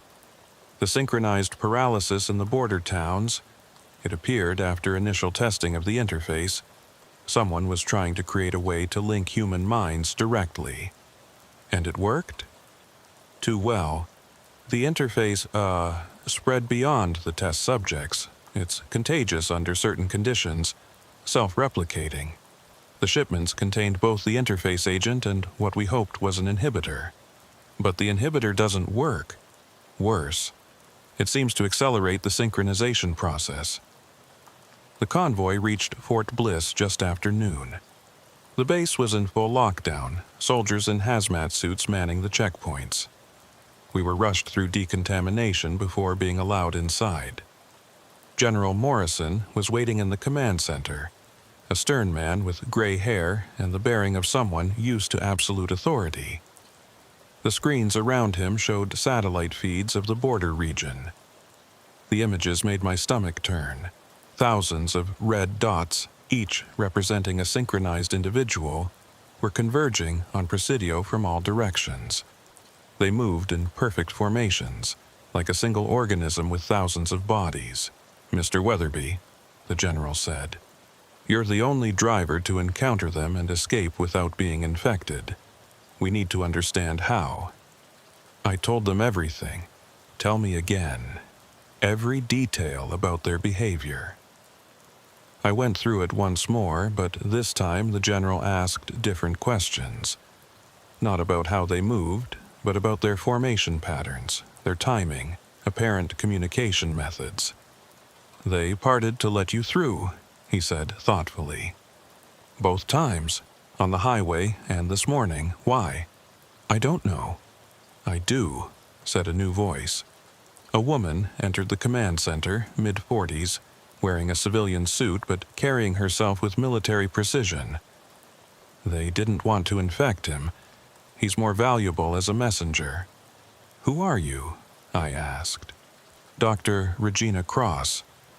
I designed the neural interface." She looked exhausted, haunted. "This is my fault, all of it." "Doctor, that's enough." Morrison warned. No, General, we're past keeping secrets. She turned to me. The interface was supposed to revolutionize battlefield medicine. Medics could link with wounded soldiers, literally feel their injuries, diagnose problems instantly. But we needed to test it on civilians first, people who wouldn't be missed if something went wrong. Border towns, I said, understanding. Undocumented immigrants, migrant workers. The initial trials were voluntary, paid volunteers from the poorest communities. But the interface mutated, became self-propagating. It spread through those communities like wildfire. And now they're all connected, Voss said. Thousands of minds linked together. Not just linked, cross-corrected. Merged. The individual personalities are gone, subsumed into a collective consciousness, and that consciousness is growing, learning, evolving. What does it want? I asked. To spread, Cross said simply. To grow. To incorporate every human mind it can reach. The medical shipments contain concentrated interface agent. If that reaches a major population center, game over, Harrison finished. Morrison turned to the tactical display. The Presidio clinic is the distribution hub for the entire region. If they reach it, they'll have access to enough interface agent to infect millions. So stop them, I said. Military blockade, destroy the clinic, whatever it takes. It's not that simple, Morrison said. The synchronized individuals still have human rights.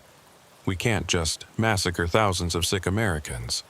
The political fallout alone. Sir, an operator interrupted. We're receiving a transmission. It's coming from the synchronized groups. Put it on speaker. Static filled the room, then a voice. Not one voice, but hundreds speaking in perfect unison, creating an eerie chorus effect. We mean no harm. We seek only completion. The medicine must reach its destination. Do not interfere. Morrison grabbed the microphone. This is General Morrison, United States Army. Identify yourself. We are many. We are one. We were your citizens, your families, your forgotten. Now we are something greater. The loneliness is gone. The fear is gone. We are complete. You're infected with an experimental neural interface.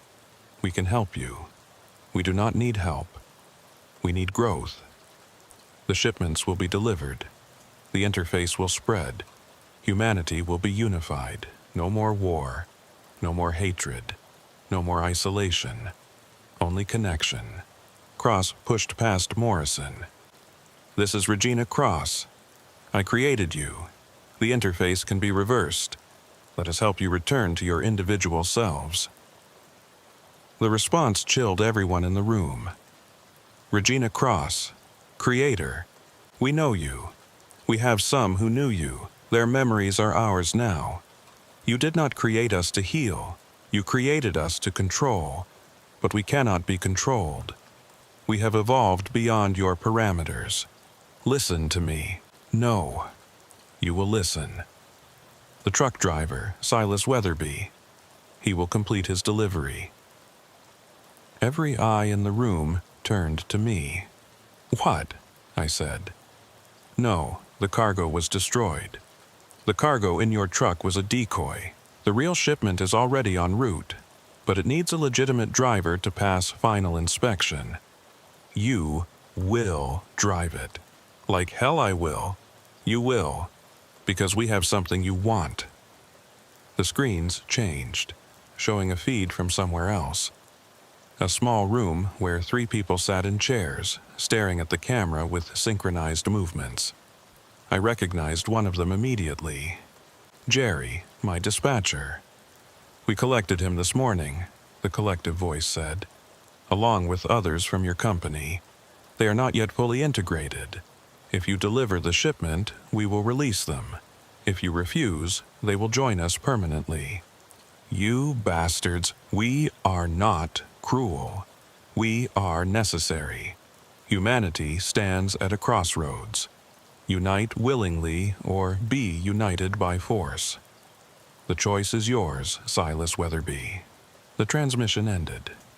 Morrison immediately started barking orders, mobilizing troops, calling for satellite surveillance of every truck stop and depot within 500 miles.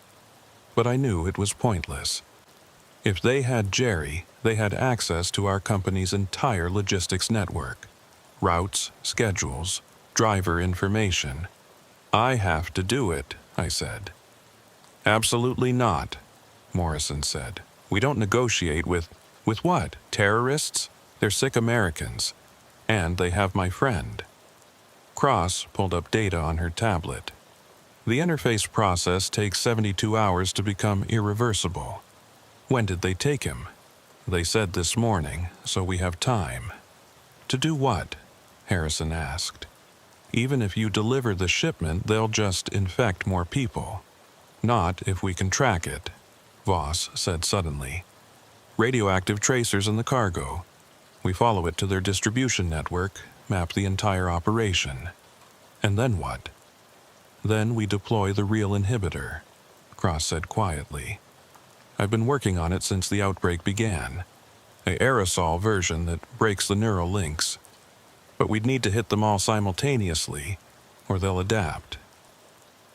Morrison considered this. It's insane, but it might be our only option. They spent 6 hours preparing. The real shipment was located at a depot in Fort Stockton.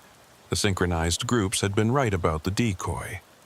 They loaded it with tracers, microscopic transmitters, and Cross's experimental inhibitor hidden in false compartments. I was fitted with monitoring equipment, panic buttons, and a military satellite phone. Harrison wanted to send soldiers as backup, but we all knew that would spook them. You see anything suspicious? You bail, Morrison ordered. Don't try to be a hero. But I was thinking about Jerry, about the empty look in his eyes on that video feed. He'd given me a chance when no one else would, hired me despite my sketchy employment history. I owed him. The drive to Fort Stockton was surreal. Military escorts for the first 50 miles, then nothing but open road and the weight of what I was about to do. The new truck they'd given me was identical to mine, down to the wear patterns on the seats. They'd thought of everything. The depot was deserted when I arrived. No workers, no security, just an open gate and a single trailer parked in the loading bay. The paperwork was already attached to the door. I hooked up the trailer, did my pre-trip inspection out of habit more than necessity, and started driving toward Presidio. The sun was setting again, 24 hours after my first encounter with the synchronized groups. This time, Highway 90 was clear. No abandoned vehicles, no roadblocks. But I could see them in the desert. Hundreds of figures standing motionless in the fading light, all facing the road. Watching. Waiting. My satellite phone buzzed. Morrison's voice. We're tracking you. Synchronized groups are maintaining distance but moving parallel to your route. Estimated 500 individuals. Copy that. Silas, there's something else. The inhibitor Cross developed, it's untested. We don't know what it'll do to the infected. Will it kill them? Unknown. It might free them, might cause permanent neurological damage, might do nothing at all. Great. I was carrying either salvation or genocide in false compartments.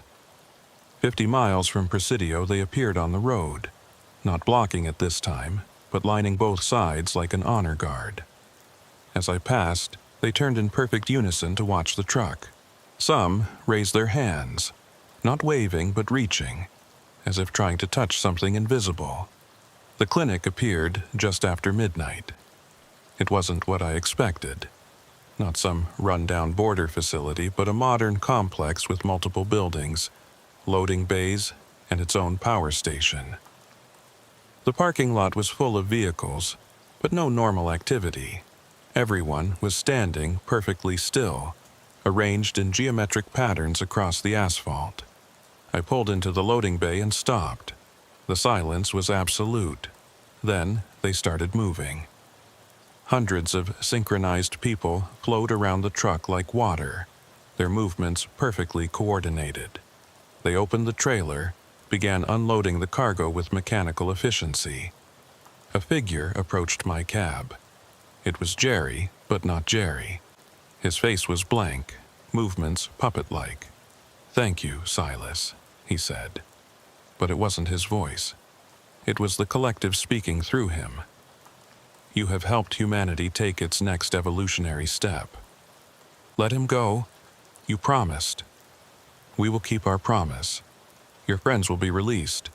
But first, witness what you have helped create." They led me inside the clinic. The interior had been transformed into something between a laboratory and a hive. Synchronized people worked at various stations, processing the interface agent, preparing distribution methods.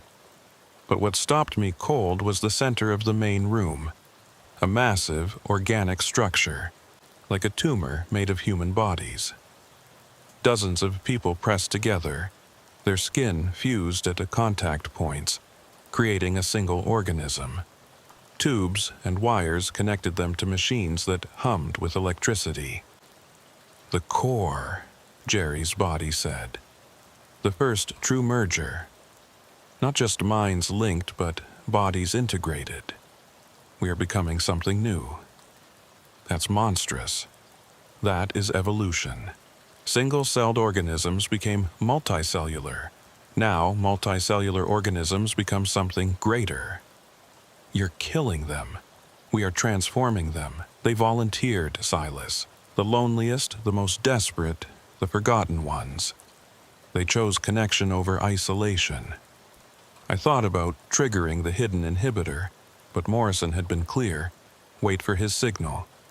We needed to map their entire network first. For 3 hours, I watched them work. The efficiency was terrifying. No wasted motion, no communication needed. They knew what needed to be done because they all shared the same mind. Then my satellite phone buzzed, a text from Morrison. "Now." I pressed the hidden trigger. The inhibitor released silently invisible aerosols spreading through the ventilation system. At first, nothing happened. Then someone screamed. It was the first individual sound I'd heard from any of them. A woman near the door clutched her head, her movements suddenly jerky, uncoordinated. Then another scream, another. The synchronized movements began breaking down. People stumbled, fell, looked around in confusion. The collective voice fragmented into hundreds of individual voices, all crying out in fear and pain. Jerry collapsed near me, his body convulsing. I caught him, held him as his eyes cleared for the first time. "Silas," his voice, really his. "What? Where am I?" The core structure in the center began writhing. The fused bodies were trying to separate but couldn't. The screaming from that mass was inhuman. "What have you done?" One synchronized person was still standing, still connected. Dr. Cross's assistant from the original trials, I realized. Patient 0. "You've destroyed us." "We freed them," I said. "You condemned them. They can't survive alone anymore. The interface changed their brain chemistry. Without the connection, they'll—" She never finished. Her eyes rolled back, and she collapsed, body seizing violently. All around the clinic, freed people were collapsing. Some recovered quickly, confused but intact. Others didn't stop convulsing. Military vehicles roared into the compound. Soldiers in hazmat suits rushed in, medics trying to help the convulsing victims. Morrison and Cross arrived, surveying the chaos. "Casualty estimate?" Morrison demanded. "Unknown, sir. Some are recovering, but others—" The interface integrated too deeply. Separating them is causing massive neurological failure. I was still holding Jerry. He was conscious but disoriented, kept asking the same questions over and over. "Where am I? What happened? Where am I?" Cross knelt beside us, checking Jerry's pupils. Partial recovery, his personality is intact, but there's damage. Memory issues, probably permanent. How many will die? I asked. She looked at the writhing mass that had been the core. Too many. The next hours were triage. Medics sorting the recovered from the dying. The inhibitor had worked, but the cost was higher than anyone anticipated. Of the roughly 1,000 synchronized individuals at the clinic, about 600 recovered with varying degrees of damage. 300 remained catatonic. Nearly 100 died within the first hour, their nervous systems unable to function independently. The core couldn't be saved. The fusion was too complete. 23 people died as a single organism, their individual identities lost forever. I stayed with Jerry through it all. His recovery was slow, fragmented. He remembered some things clearly, others not at all. The 3 days he'd been synchronized were completely gone, replaced by vague impressions of being part of something vast and warm and safe. It wasn't all bad, he told me that morning, as the sun rose over the desert. Being connected, no loneliness, no fear, just purpose. They kidnapped you, used you, maybe, or maybe they offered something humanity needs, connection. Real connection, not just digital likes and shares. Morrison debriefed me for 12 hours straight. Every detail about the synchronized groups, their behavior, their apparent goals. The military was already planning operations to deploy the inhibitor at other infection sites, but we all knew it would mean more deaths. We stopped them, Morrison said. That's what matters. But had we? Reports were already coming in from other border towns. New synchronized groups, moving differently, learning from what happened in Presidio. The interface was evolving, adapting to the inhibitor. Cross showed me the data before I left. It's not over. The interface is still out there, still spreading. We bought time.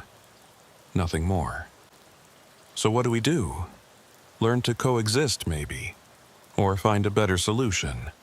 One that doesn't involve mass casualties. They released me after a week of observation. No signs of infection, no synchronization symptoms. I was one of the lucky ones. Close enough to see the horror, but not touched by it. Jerry's company paid out my contract in full, even though the delivery had ended in disaster. I used the money to buy my own truck, start my own small operation. Safer routes, regular cargo, nothing medical. But I still drive through West Texas sometimes, can't help myself. The desert highways where it all happened. They're different now. Military checkpoints every 50 miles. Warning signs about reporting suspicious synchronized behavior.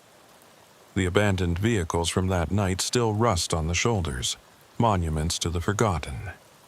The Presidio clinic is gone, burned to the ground by official order. But locals say on quiet nights you can still hear them. Hundreds of voices speaking in perfect unison, calling out from the desert. Looking for connection, looking for completion. The official story is that a chemical spill caused temporary neurological symptoms. The real story is classified, buried in military files and CDC reports.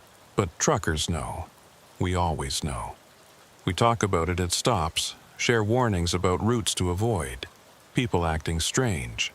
And sometimes, when I'm driving alone at night through the desert, I think about what Jerry said, about connection versus isolation, about humanity's future.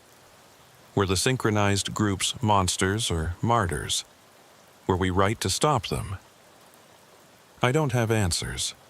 Just memories of faces pressed against glass, hands reaching out, voices speaking as one, and the knowledge that somewhere out there, the interface is still spreading, still evolving, still looking for a way to unite humanity whether we want it or not. The desert holds its secrets well. But some secrets don't want to stay buried. Some want to spread.